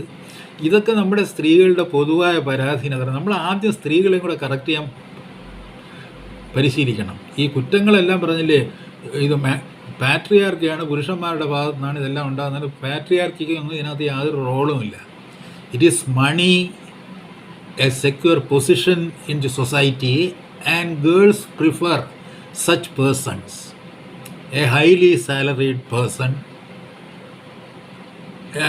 a handsome one. ഇതൊക്കെയാണ് സാധാരണ ഇതിലൊരു പെണ്ണ് ആഗ്രഹിക്കുന്നത്. ആൾസോ ഭീമ ജുവലറിയുടെ പരസ്യം അതിൻ്റെ ഒപ്പം തന്നെ ഉണ്ട്. പോത്തൻകോടിൻ്റെ സ്ഥലം തന്നെ അവർ മാറ്റി പൊന്നിൻകോട് എന്ന് മാറ്റിയതായിട്ട്. അത് ഒരു സാമൂഹ്യമായൊരു പ്രവണതയാണ്. ആ സാമൂഹ്യമായ പ്രവണതയിൽ ഒരു പെൺകുട്ടിക്ക് എന്തുമാത്രം പിടിച്ചു നിൽക്കാൻ പറ്റും? പെൺകുട്ടികളെയാണ് അത് പ്രധാനമായിട്ട് ആകർഷിക്കുന്നത്. ഈ ഞാൻ പറഞ്ഞില്ലേ, പെണ്ണിന് സ്വർണ്ണം എടുക്കാൻ പോകുമ്പോഴത്തേക്ക് ഈ പുരുഷനല്ല പോയി സ്വർണ്ണം എടുക്കുന്നത്. അതിൻ്റെ ഓരോ ഇതും പിടിച്ചു നോക്കിയിട്ട് ഇതെങ്ങനെയുണ്ട് എന്ന് പറഞ്ഞ് ഇട്ട് നോക്കുന്ന ആരാണ്? അത് പെണ്ണാണ്. അല്ലെങ്കിൽ ആ പെണ്ണ് ഇതൊന്നും വേണ്ട എന്ന് പറഞ്ഞാൽ അതിന് പകരം ഇപ്പോൾ കുറേ പരിഷ്കരിച്ച ആൾക്കാർ ഒരു സിംഗിളായിട്ടുള്ള എന്താ വൈഡൂര്യമോ രത്നമോ ഇത്ര ലക്ഷക്കണക്കിന് വിലയുള്ളതിട്ടുണ്ട്, അതും വേറൊരു ജാടയാണ്. അപ്പോൾ ഞാൻ പറഞ്ഞുകൊണ്ട് വരുന്നത്, ഇവിടെ ഒരു ടീച്ചിങ് എന്ന് പറയുന്നത് മെയിൽസിന് മാത്രമല്ല, പുരുഷന്മാരാണെങ്കിൽ കുറേ കൂടെ ഈസിയാണ് കാര്യങ്ങൾ പറഞ്ഞ് മനസ്സിലാക്കാൻ. ഈ പറയുന്ന ഈ മർഡറേഴ്സായി തീരുന്ന പുരുഷന്മാർ, അതായത് ഒരു പുരുഷനാണെങ്കിൽ അവൻ്റെ വീട്ടിൽ അവൻ്റെ അച്ഛനും അമ്മയും അവൻ്റെ ഭാര്യയ്ക്കെതിരെ ഈ സ്ത്രീധനത്തിന് വേണ്ടി ബാർഗെയിൻ നടത്തുമ്പോഴത്തേക്ക് കല്യാണം കഴിച്ചുകൊണ്ട് വന്നതിന് ശേഷം നിശ്ചയം കഴിച്ചു വെച്ചിട്ട് ബാർഗെയിൻ ചെയ്യുന്ന കുടുംബങ്ങളുണ്ട്. നിശ്ചയം വരെ എനിക്കൊന്നും വേണ്ടാന്ന് പറയും. വിട്രോത്തൽ കഴിഞ്ഞ് ആളിലെയൊക്കെ വിസിറ്റ് ചെയ്ത് ഒരു 10-200 പേരൊക്കെ, പണ്ട് ഇപ്പോൾ 200 പേരൊന്നും വിളിക്കാൻ പറ്റില്ല, 200 പേരൊക്കെ വിളിച്ച് എല്ലാവർക്കും സദ്യ കൊടുത്ത് 2-ാം ദിവസം പറയും എനിക്കത് വേണ്ട, എന്താണ് എനിക്കൊരു കാറ് പോലെ 2-3 കാറ് കൂടെ വേണം എന്ന് ചെറുക്കൻ കൂട്ടർ പറയാണ്. അങ്ങനെയുള്ള സംഭവങ്ങളുണ്ടാകുന്നുണ്ട്. ഇതൊക്കെ ഈ പറഞ്ഞില്ലേ, ഈ യൂത്ത് എന്ന് പറയുന്ന ഈ പുരുഷന്മാരെ ഈ പറഞ്ഞ് മനസ്സിലാക്കേടാ ഇത് ബോറാണ്, ഇത് നാണക്കേടാണ്, പുറത്ത് പറയാൻ കൊള്ളാത്താണെന്ന് പറഞ്ഞു കഴിഞ്ഞാൽ അവർ പെട്ടെന്ന് മനസ്സിലാവും. പെൺകുട്ടികളെ ആ തരത്തിൽ അവർക്കും ഒരു കൗൺസിലിംഗ് ആവശ്യമാണ്. ഈ കല്യാണം എന്ന് പറയുമ്പോഴത്തേക്ക് ഇങ്ങനെ ആർഭാടത്തോടെ നടത്തി ഒരു കുടുംബത്തെ മുടിക്കാനുള്ളൊരവസ്ഥയല്ലെന്നും, ഈ തരത്തിൽ ബാർഗെയിൻ ചെയ്യുന്നവൻ വീട്ടിലേക്ക് വരുമ്പോൾ കടന്ന് പുറത്തു പോകും. അവൻ ഏത് പറഞ്ഞില്ല ഇപ്പോൾ ഒരു IAS കാരനാണ് വരുന്നതെന്നുണ്ടെങ്കിൽ, ഒരു വരനായിട്ട് വരുന്നതെന്നുണ്ടെങ്കിൽ, അവൻ സാധാരണഗതിയിൽ ഒരു മുതലാളിയായിരിക്കും, മുതലാളിയുടെ വീട്ടിൽ നിന്നായിരിക്കും അവൻ കല്യാണം കഴിക്കുക, അല്ലെങ്കിൽ നല്ല സ്റ്റാറ്റസ് ഉള്ള കുടുംബം നിന്നായിരിക്കും കല്യാണം കഴിക്കുക. കല്യാണം കഴിക്കുമ്പോൾ അവൻ എന്തൊക്കെയാണ് അങ്ങോട്ട് കൊണ്ട് നേദിച്ചു കൊടുക്കുന്നതും കൂടെ നമ്മൾ നോക്കണം. സമൂഹത്തിൽ ഏറ്റവും വലിയ നിലയിലിരിക്കുന്ന ആൾക്കാർ ഈ സ്ത്രീധനത്തിന് അവിടെ മുതലാണ് തുടങ്ങേണ്ടത്. നിങ്ങൾ സ്ത്രീധന നിരോധനം നടത്തുമെന്ന് പറയുമ്പോൾ, നിങ്ങളൊരു കൊല്ലത്തൊരു വലിയ മുതലാളി നടത്തിയ ഒരു വിവാഹമുണ്ട്.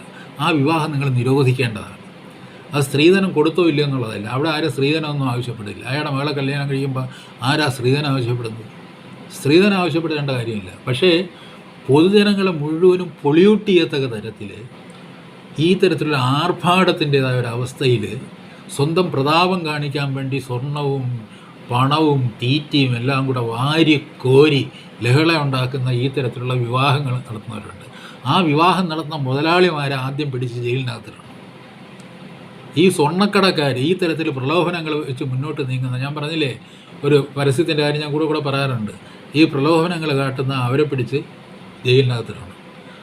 അല്ലാതെ നിങ്ങൾ ഈ പറഞ്ഞില്ലേ എളുപ്പമുള്ള കാര്യങ്ങൾ നോക്കരുത്. അതായത് നിങ്ങൾ അങ്ങനെ ഹെൽപ്പ് ലൈൻ എന്നും പറഞ്ഞ് എന്നെ പീഡിപ്പിക്കുന്നതെന്നും പറഞ്ഞ് എനിക്ക് സ്ത്രീധന പീഡനമാണെന്ന് പറയുമ്പോഴത്തേക്ക് ഹെൽപ്പ് ലൈനിൽ വിളിച്ച് കഴിഞ്ഞാൽ ഉടനെ തന്നെ അത് അഡ്രസ്സ് ചെയ്യാനൊന്നും പറ്റില്ല. ഉദാഹരണത്തിന് പീഡിപ്പിക്കപ്പെട്ട ഒരു സ്ത്രീയെ കല്യാണം കഴിക്കാമെന്ന് പറയുമ്പോഴത്തേക്ക് എഗ്രിയബിൾ ആണെന്നും പറഞ്ഞ് കല്യാണം കഴിച്ചു പോകുന്ന ആളുണ്ടല്ലോ. ബലാത്സംഗം ചെയ്ത ഒരു പെൺകുട്ടി കോടതിയിൽ വരുമ്പോഴത്തേക്ക് അല്ല എന്നെ അവളെ കല്യാണം കഴിച്ചുകൊള്ളാമെന്ന് പറയുമ്പോഴത്തേക്ക് അങ്ങനെയാണെങ്കിൽ എഗ്രിയബിൾ ആണെന്ന് പറഞ്ഞു പോകുന്ന പെൺകുട്ടികളുണ്ട്. അപ്പോൾ പെൺകുട്ടികളുടെ ഒരു സ്വാതന്ത്ര്യമുണ്ട്, അവരുടെ ആറ്റിറ്റ്യൂഡുണ്ട്. അതാണ് അവരുടെ ആറ്റിറ്റ്യൂഡെങ്കിൽ ഇറ്റ്സ് ഓക്കെ. ഒരിക്കൽ പറഞ്ഞില്ലേ ഈ പറഞ്ഞ പോലെ വേറെ ഒരു വിവാഹം കഴിച്ച ഒരാളാണ്, വീണ്ടും എൻ്റെ അടുത്ത് വന്നു, ഞാൻ അക്സെപ്റ്റ് ചെയ്തു, ഇറ്റ്സ് ഓക്കെ. അത് കഴിഞ്ഞിട്ട് വീണ്ടും എനിക്ക് കംപ്ലയിൻ്റ് ഉണ്ട്. ശരി, കംപ്ലയിൻ്റ് ഉണ്ടെങ്കിൽ നമുക്ക് പരിശോധിക്കാം. അപ്പോൾ അത് പറയുമ്പോഴത്തേക്ക് പെട്ടെന്ന് ജോസഫൈൻ്റെ അടുത്ത് വിളിച്ചു പറയുമ്പോഴത്തേക്ക് ജോസഫൈൻ പറഞ്ഞ് നിങ്ങൾ എന്തൊക്കെയാണ് പറയുന്നത്, ഇങ്ങനെ പറഞ്ഞുകൊണ്ടിരുന്ന എങ്ങനെ പ്രശ്നങ്ങൾ പരിഹരിക്കുക? അങ്ങനെ ഒരു അദാലത്തിൽ വെച്ച് പരിഹരിക്കാവുന്നൊരു പ്രശ്നമല്ല. നിങ്ങൾക്ക് വേണമെങ്കിൽ ഒരു കേസായിട്ട് അവിടെ ഒരു പെറ്റീഷൻ കൊടുത്തിട്ട് അദാലത്തിൽ കൊടുത്തിട്ട് നിങ്ങൾക്ക് പോകാം. ഓഫീസിൽ പോയതിന് ശേഷം നിങ്ങൾ നോട്ടീസ് കൊടുത്ത് വിളിപ്പിക്കും, അപ്പോൾ പറയാം. അല്ല അദാലത്തിൽ നിന്നുകൊണ്ട് പറയാമെന്നല്ല. അങ്ങനെ ചിലത് ചെന്ന് പറയുമ്പോൾ ആ പ്രസൻറ്റ് ചെയ്യുന്നൊരു രീതിയുണ്ട്.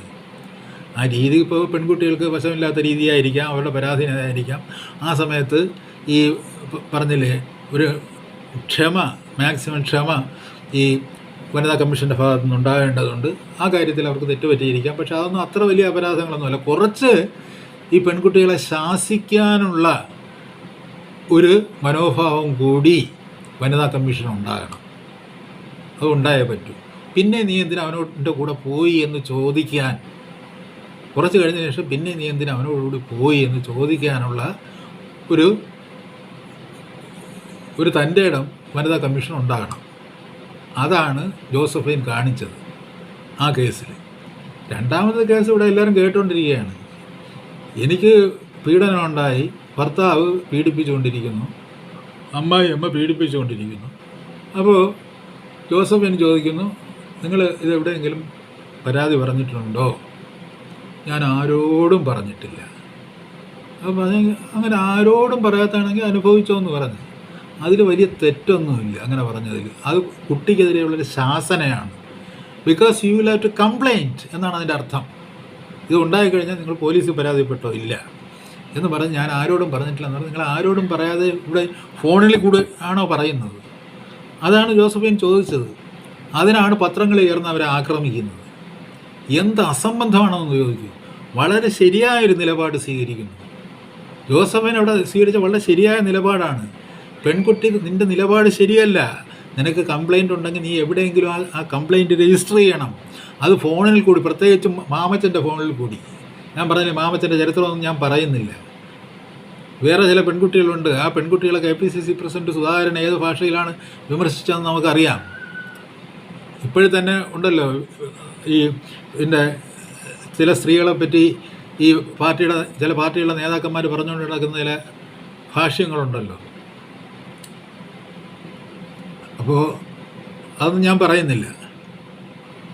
അപ്പോൾ അങ്ങനെയൊക്കെ പറയുന്ന ആൾക്കാരുണ്ട്. അവരൊക്കെ അങ്ങനെ ആണെങ്കിൽ പിടിച്ച അകത്തിടേണ്ടതാണ്.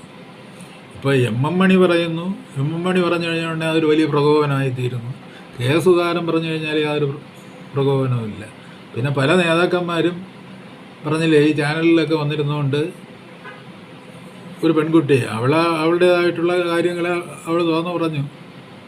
ചില നേതാക്കന്മാരൊക്കെ അതിനകത്ത് പെടുമെന്ന് വന്നു കഴിഞ്ഞപ്പോഴത്തേക്ക് അവളെ പരസ്യമായിട്ട് വേശ്യയാണ്, മറ്റാണ്, വ്യഭിചാരണിയാണെന്നൊക്കെ ഇരുന്നുകൊണ്ട് ചാനലിൽ നിന്ന് വിളിച്ചുകൊണ്ട് പറയുന്ന യോഗ്യന്മാരുണ്ട്. അങ്ങനെ കൊടുക്കുന്ന ചാനലുകളുണ്ട്. അവർക്കെതിരെ ഒരു നടപടിയില്ല. ഒരു സ്ത്രീയെയും പരസ്യമായിട്ട് നിങ്ങൾക്ക് അങ്ങനെ അധിക്ഷേപിക്കാൻ അവകാശമില്ല.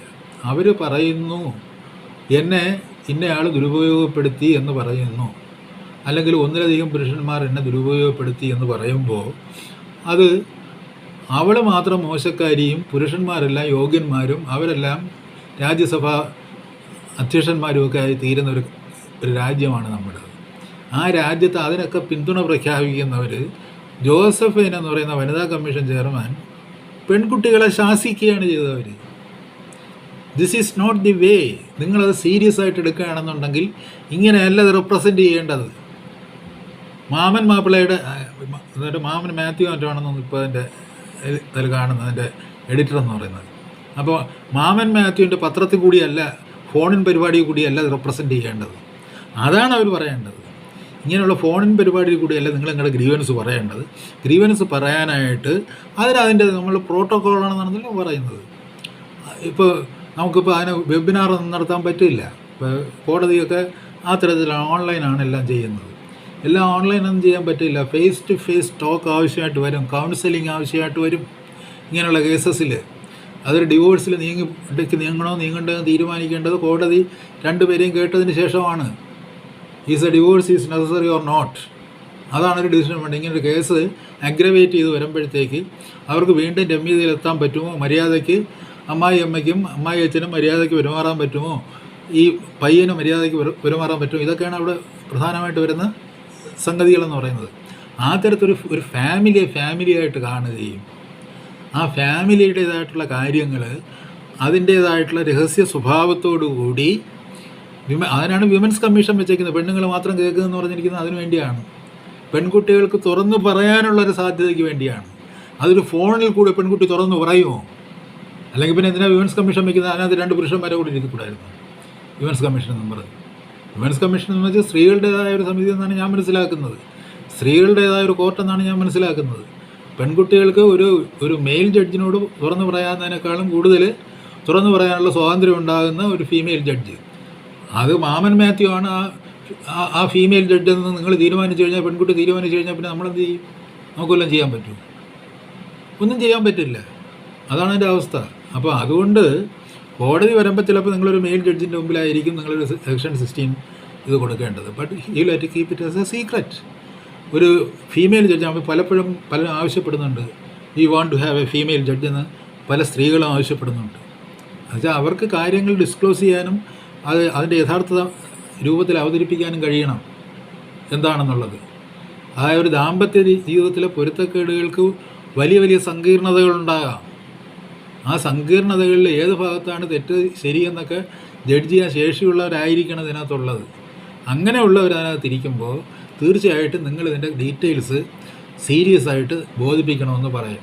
അപ്പോൾ അങ്ങനെ പറയാൻ ശ്രമിച്ചു, കുട്ടികളെ കൂടി ശാസിച്ചു, പെൺകുട്ടികളെ കൂടി ശാസിച്ചു. അപ്പോൾ ഇപ്പം തന്നെ വിവശയായി മരിക്കുമെന്ന് പറഞ്ഞിരിക്കുന്ന പെൺകുട്ടിയാണ്. ഇനി ഇങ്ങനെ വനിതാ കമ്മീഷൻ അവർ വന്നുകൊണ്ട് എന്നെ തട്ടി തലോടി കണ്ണീര് തുടച്ചു കൊടുക്കുക, അതിനായിട്ടാണ് വനിതാ കമ്മീഷൻ ഇരിക്കുന്നതെന്നൊക്കെ പറയുന്നത് അസംബന്ധമാണ്.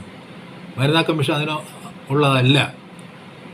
ഈ പറയുമ്പോൾ ഹസ്ബൻഡിനെയും വൈഫിനെയും ഒരേപോലെ വിചാരണ ചെയ്ത് രണ്ടുപേരെയും ഒരേപോലെ ശാസിക്കുന്ന, എവിടെയാണ് ശാസന ആവശ്യം അവിടെ ശാസന കൂടി നൽകുക, എന്നിട്ട് അവരെ കൗൺസിൽ ചെയ്ത് യോജിപ്പിക്കാൻ കഴിയുമെങ്കിൽ യോജിപ്പിച്ച് വിടുക. ഇല്ലെന്നുണ്ടെങ്കിൽ ഡിവോഴ്സിന് ചെയ്യാൻ പറയുന്നത്. തീരെ നിവൃത്തിയില്ലാത്തൊരു ഹസ്ബൻഡാണെങ്കിൽ നീ ഡിവോഴ്സ് ചെയ്യുക, അല്ലെങ്കിൽ നീ ഇനി ചെയ്യുകയാണെങ്കിൽ നീ ജയിലിനകത്താണ്, അല്ലെങ്കിൽ നീ ഇതുവരെ ചെയ്ത കൃത്യങ്ങൾക്കനുസരിച്ച് ഇവൻ ജയിലിൽ അടയ്ക്കുന്നതിന് നിങ്ങൾക്ക് സമ്മതമാണോ എന്ന് ഒരു പെൺകുട്ടിയോട് ചോദിക്കേണ്ടതുണ്ട്. നിങ്ങളെ വിട്ടു പോയ ഒരു ഹസ്ബൻഡ് വേറെ പോയി വിവാഹം കഴിച്ചിട്ട് തിരിച്ചു വന്നു, വീണ്ടും നിങ്ങളെ പീഡിപ്പിക്കുന്നു, അയാളെ അറസ്റ്റ് ചെയ്ത് ജയിലിലിടണമെന്നാണ് കമ്മീഷൻ്റെ അഭിപ്രായം. നിനക്കത് സമ്മതമാണോ എന്ന് ചോദിച്ചു കഴിഞ്ഞാൽ ഈ പെൺകുട്ടി പറയാം എനിക്ക് സമ്മതമല്ല എന്ന് പറയും. അങ്ങനെ പറയുന്ന പെൺകുട്ടികളും ഉണ്ട്, ഒരുപാട് പെൺകുട്ടികളുണ്ട്. അപ്പോൾ അങ്ങനെയൊക്കെ ഉള്ളത് വരുമ്പോഴത്തേക്ക് നിങ്ങളിവിടെ ഇരുന്നുകൊണ്ട് കുറേ പേര് പറഞ്ഞില്ലേ എന്തെങ്കിലും ഒരു ന്യായം പറഞ്ഞിട്ട്, അവിടെ CPMൻ്റെ സെൻട്രൽ സെക്രട്ടറി ആയിട്ടിരുന്നുകൊണ്ട് PK ശ്രീമതി എന്ന് പറയുന്നത് ഈ എന്തുമാത്രം ഇതിനൊക്കെ പക്വതയുള്ള ആളാണെന്ന് അവർ തെളിയിച്ചു കഴിഞ്ഞിട്ടുണ്ട്. ഒരു മെഡിക്കൽ മിനിസ്റ്റർ എന്നുള്ള രീതിയിൽ she was an utter failure. അത് മാത്രമല്ല, അവരുടെ സ്വകാര്യ സമ്പാദ്യങ്ങളെ പറ്റിയൊക്കെ ഒരുപാട് പരാതികൾ ഉയർന്നു വന്നിട്ടുണ്ട്. അപ്പോൾ അതിൽ പലപ്പോഴും പറഞ്ഞില്ലേ, ഒരു സ്ത്രീ പീഡകൻ ആര് എന്ന് അന്വേഷിക്കുമ്പോൾ ഈ പറയുന്ന ഈ വീരസ്യമൊക്കെ അടിക്കുന്ന ആൾക്കാരുടെ ഏറ്റവും അടുത്ത ആൾക്കാർ ആ സ്ത്രീ പീഡകൻ്റെയൊക്കെ അവസ്ഥയിൽ വരും. അങ്ങനെയുള്ള കേസുകളൊക്കെ ഉണ്ട്.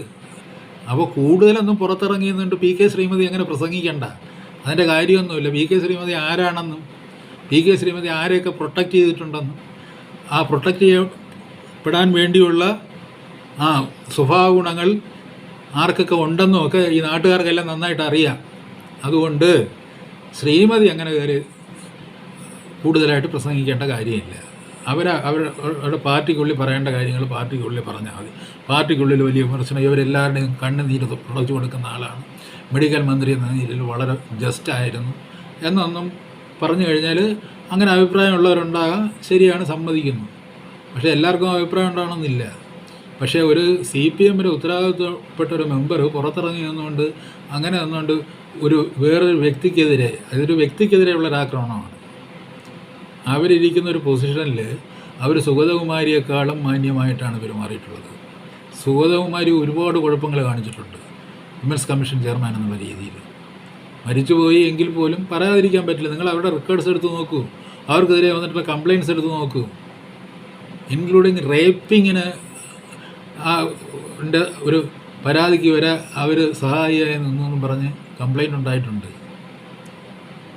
അപ്പോൾ എല്ലാവരെ കുറിച്ചും കംപ്ലയിൻ്റ് ഉണ്ടാകും. അപ്പോഴൊന്നും ഒരു പുകിലും ഉണ്ടായില്ലല്ലോ, ഒരു പുകിലും ഇവിടെ ഉണ്ടായില്ലല്ലോ, ആരും ഒന്നും പറയാൻ പോയില്ലല്ലോ. ഇപ്പോഴെന്താ ഇത്രയും ഉണ്ടാകുന്നത്? അപ്പോൾ ഈ തരത്തിലുള്ള കാര്യങ്ങൾ ഞാൻ ഇപ്പോൾ പറയാൻ ഉദ്ദേശിച്ചതാണ്. ഇപ്പോൾ സ്ത്രീധന മരണങ്ങളുണ്ടാകുന്നുണ്ട്. സ്ത്രീധനം പണ്ട് മുതലേ ഉള്ള ഏർപ്പാടാണ്. ഇപ്പോൾ അത് അഗ്രവേറ്റ് ചെയ്ത് വന്നിട്ടുണ്ട്, ഇൻറ്റൻസിഫൈ ചെയ്ത് വന്നിട്ടുണ്ട്. ഈ പുരുഷന്മാരുടെ ഭാഗത്തുനിന്ന് കുറേ കൂടി ക്രൂരമായ ഇടപെടലുകൾ ഉണ്ടായിട്ടുണ്ട്. ഇതൊരു വസ്തുതയാണ്. അതിനെ പുരുഷന്മാരെ ചാർജ് ചെയ്ത് അവർക്ക് വേണ്ടത്ര കൗൺസിലിംഗ് കൊടുത്ത് ആ കുടുംബക്കാരെയൊക്കെ വിളിച്ച് പറഞ്ഞ് ആ തരത്തിൽ വാർണിംഗ് കൊടുത്ത് വിട്ട് കഴിഞ്ഞാൽ ഒരു വലിയ പരിധി വരെ പരിഹരിക്കാവുന്നൊരു പ്രശ്നമേ ഉള്ളൂ. അതുപോലെ സ്ത്രീകളുടെ പക്ഷത്തു നിന്നും ഞാൻ മനസ്സിലാക്കുന്നിടത്തോളം ഒരു ഡിവോഴ്സ് കേസിൽ ഒരു ഭർത്താവിനെതിരെ വളരെ ഗുരുതരമായ ആരോപണങ്ങൾ ഉന്നയിച്ചിരുന്ന ഭാര്യ, ഭർത്താവ് സോഷ്യലായിട്ട് വലിയൊരു ഉന്നത സ്ഥാനത്ത് എത്തിക്കഴിഞ്ഞപ്പോഴത്തേക്ക് ആ ആരോപണങ്ങളിൽ നിന്ന് പിൻവാങ്ങുകയാണ്. അവരിപ്പോൾ ഡിവോഴ്സ് ചെയ്തു പോയി അയാൾ വേറെ വിവാഹം കഴിക്കുകയും ചെയ്തു. അപ്പോൾ അത് വിവാഹം കഴിക്കുന്നതൊക്കെ വലിയ വീട്ടിൽ നിന്ന് ആകുമ്പോഴത്തേക്ക് ഈ പരിത്യജിക്കപ്പെട്ട ഭാര്യയ്ക്കും അതൊരു സന്തോഷമാണ്. ആ തരത്തിലുള്ള മാനസികാവസ്ഥ ഉള്ളവരും ഉണ്ട്. അപ്പോൾ അല്ലെങ്കിൽ ആ പെൺകുട്ടി സമ്മതിക്കണം, തെറ്റ് എൻ്റേതായിരുന്നു എന്ന് സമ്മതിക്കണം. അങ്ങനെ സമ്മതിക്കുന്ന ആൾക്കാരും ഉണ്ട്. അപ്പോൾ അതുകൊണ്ട് ഇത് ഏത് ടൈപ്പാണ് ആരെന്നൊന്നും പറയാനായിട്ട് മുൻകൂട്ടി പറയാനായിട്ടുള്ള ജ്യോതിഷമൊന്നും ആരുടെയും കയ്യിൽ ഇരിപ്പില്ല. ഇതൊക്കെ വളരെ കൃത്യമായിട്ട് പരിശോധിച്ചിട്ട് ദിസ് എ സോഷ്യൽ ഡിസീസ്. ഈ പറയുന്നത് പോലെ ഈ മോണിറ്ററി ക്യാപിറ്റലിസത്തിൻ്റെ ഒരു കാലഘട്ടത്തിൽ ഈ മനുഷ്യൻ്റെ സ്ഥാനമാനങ്ങളും പദവിയും പണവും നോക്കി ഭർത്താക്കന്മാരെ തിരഞ്ഞെടുക്കുന്ന ഫാമിലി, ആ ഫാമിലിക്ക് സ്വാഭാവികമായിട്ടും ഉണ്ടാകുന്ന ദുരന്തങ്ങളാണ് ഈ സംഭവിച്ചുകൊണ്ടിരിക്കുന്നത്. അപ്പോൾ ഈ സ്ഥാനമാനങ്ങളും പദവിയും പണവും ഉണ്ടാക്കാൻ വേണ്ടി വിഹിതവും അവിഹിതവുമായ മാർഗങ്ങളിലൂടെ ശ്രമിക്കുന്ന പുരുഷന്മാരും അവർ പണം സമ്പാദിക്കാനുള്ള മറ്റൊരു മാർഗമാണ് വിവാഹം എന്ന് കരുതുന്ന ഒരവസ്ഥ കൂടി ഉണ്ട്. നമ്മുടെ ഈ കമേഴ്ഷ്യൽ സിനിമകളൊക്കെ കണ്ടാൽ അറിയാം, പല വേഷങ്ങളായിട്ടും ഫ്രാഡുകളായിട്ടും നടക്കുന്ന ഒരു വഴിയിൽ വീണ് കിടക്കുന്ന ഒരു പെൺകുട്ടിയെ കാണുന്നു, അവളുടെ പ്രൊട്ടക്ടറാകുന്നു, അവസാനം നോക്കുമ്പോൾ അവൾ കോടീശ്വരിയാണെന്ന് മനസ്സിലാക്കുന്നു. ഈ കോടികൾ അവസാനം ഉണ്ട്. അതാണ് പറഞ്ഞത്, ഇപ്പോൾ അവസാനം KR മീര നോവൽ എഴുതി വരുമ്പോഴത്തേക്കും ആ ഒരുപാട് യാതനകളിലൂടെയും ഇതിലൂടെയൊക്കെ കടന്നു പോകുന്ന ഒരു വലിയൊരു ഒരു ഒരു ചലച്ചിത്ര നിർമ്മാതാവിൻ്റെയും സംവിധായകൻ്റെയും ഫാമിലിയിൽപ്പെട്ട ഒരു പെൺകുട്ടി, അവൾ ഭയങ്കര ധീരയാണ്, ഈ അമാനുഷമായിട്ടുള്ള ധീരത പ്രകാശിപ്പിക്കുന്ന ഒരു അപൂർവ സ്വത്വമാണ്. അങ്ങനെയൊക്കെ വന്നിട്ട് അവസാനം വരുമ്പോഴത്തേക്ക് അവൾ ഒരു 2 കോടിയുടെ ഒരു വിൽപ്പത്രത്തിന് ഉടമയാണ് എന്നുള്ളിടത്ത് ആണ് എല്ലാം ചെന്ന് അവസാനിക്കുന്നത്. നമ്മുടെ എല്ലാ കമേഴ്ഷ്യൽ സിനിമകളും ചെന്ന് അവസാനിക്കുന്നതാണ്.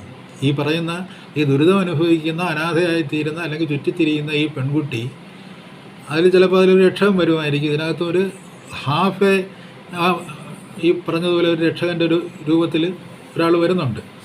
അപ്പോൾ അവൾ അവസാനം ഈ അവളുടെ ഒരു അസ്തിത്വം എന്ന് പറയുന്നത് ഈ അവസാന നിമിഷത്തിലെങ്കിലും അവൾ 2 കോടിയുടെ ഒരു ഉടമയാണ്. അതുകൊണ്ടാണ് അവൾ വധിക്കപ്പെടാനിടയാകുന്നത്. ഈ പെൺകുട്ടികളെല്ലാം ഈ കമേഴ്ഷ്യൽ സിനിമയിൽ കാണുന്ന പെൺകുട്ടികളെല്ലാം ഇങ്ങനെ നിരാശരാകുന്നതും അവരുടെ വീടുകളിൽ നിന്ന് ഓടിക്കപ്പെടുന്നതും അവരെ പുറത്തേക്ക് എറിയുന്നതും അവസാനം ആരെങ്കിലും രക്ഷിക്കുന്നത് തിരിച്ചെത്തുമ്പോഴത്തേക്ക് അവളാണ് ഈ ഒരു വലിയ സ്വത്തിൻ്റെ ഉടമയെന്നറിയുന്ന ഒരു പ്ലോട്ട് നമ്മുടെ എല്ലാ സിനിമകളിലും ഉണ്ട്. സിനിമകൾ നമ്മൾ പൊതുവെ പരിശോധിച്ചാൽ മതി. അതായത് ഒരു പെൺകുട്ടി, ആ പെൺകുട്ടി ഒരു വലിയ ഫാമിലിയിലാണ്, പക്ഷേ ഫാമിലിയിൽ വേറെ അവിടെ കൂടെ ഒപ്പമുള്ളവർ, ഇപ്പോൾ പറഞ്ഞില്ലേ ഈ ഉദയനാണ് എന്തോ ഈ സലിം കുമാർ മറ്റേ മൈക്കിൾ ജാക്സൻ്റെ വേഷത്തിൽ മൈക്കിൾ ജാക്സനേക്കാൾ ഇമ്പ്രസീവായിട്ട് വരുന്ന ഒരു പടമുണ്ട്. ആ പടത്തിൽ എന്താണ്, ഒരു പെൺകുട്ടി വരുന്നിട്ട് ആ പെൺകുട്ടിയുടെ അനാഥത്വത്തിൻ്റെ കാരണം എന്ന് വെച്ച് കഴിഞ്ഞാൽ അവൾക്ക് കുറേ സ്വത്തുണ്ടായിപ്പോയി എന്നുള്ളതാണ്. അവൾ വേട്ടയാടപ്പെടുന്നത് അവൾക്ക് സ്വത്തുണ്ടായിപ്പോയി എന്നുള്ളതുകൊണ്ടാണ്. അങ്ങനെ വേട്ടയാടപ്പെടുന്ന പെൺകുട്ടികളുടെ ഒരു നിര നമ്മുടെ കമേഴ്ഷ്യൽ ഫിലിംസിലുണ്ട്. അവസാനം അവർക്ക് ഒരു വലിയ സ്വത്തിൻ്റെ ഉടമയായിത്തീരുന്നു എന്നുള്ളതുകൊണ്ട്. ഇവിടെയും KR മീര നോവൽ എഴുതുമ്പോഴും അങ്ങനെയാണ്.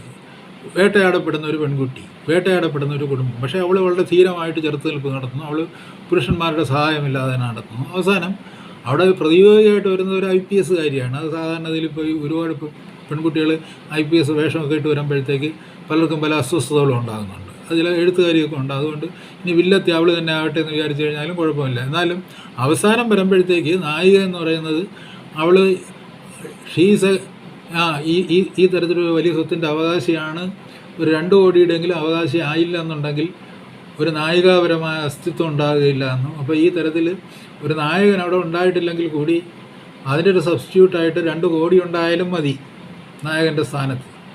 പല പുരുഷന്മാരോ അല്ലെങ്കിൽ ആരോട്ട് ബന്ധപ്പെട്ടാലും പെൺകുട്ടിക്കുണ്ടാകേണ്ടത് ഈ സ്വത്താണ്. ഈ സ്ത്രീക്ക് എപ്പോഴും ഷീസ് അറ്റാച്ച്ഡ്, അതായത് സ്ത്രീയോട് അറ്റാച്ച് ചെയ്ത് വരുന്നതാണ് ധനം.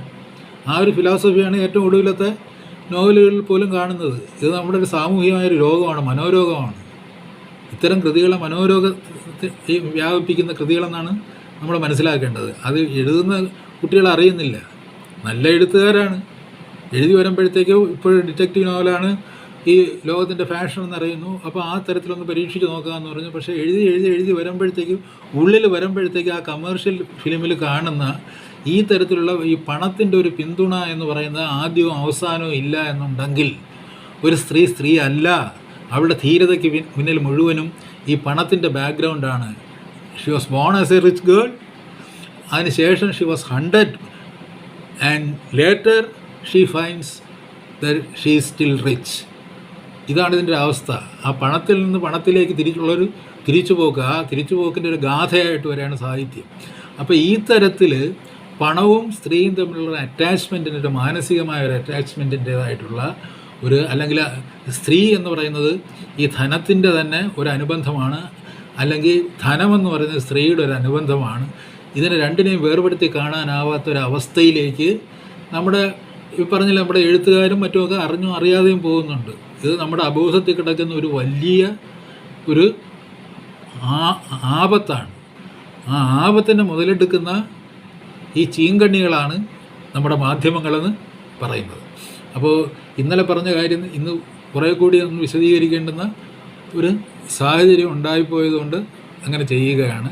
ഇന്ന് പ്രധാനപ്പെട്ട കേസായിട്ട് വരേണ്ടത് അർജുനൻ്റേതാണ്.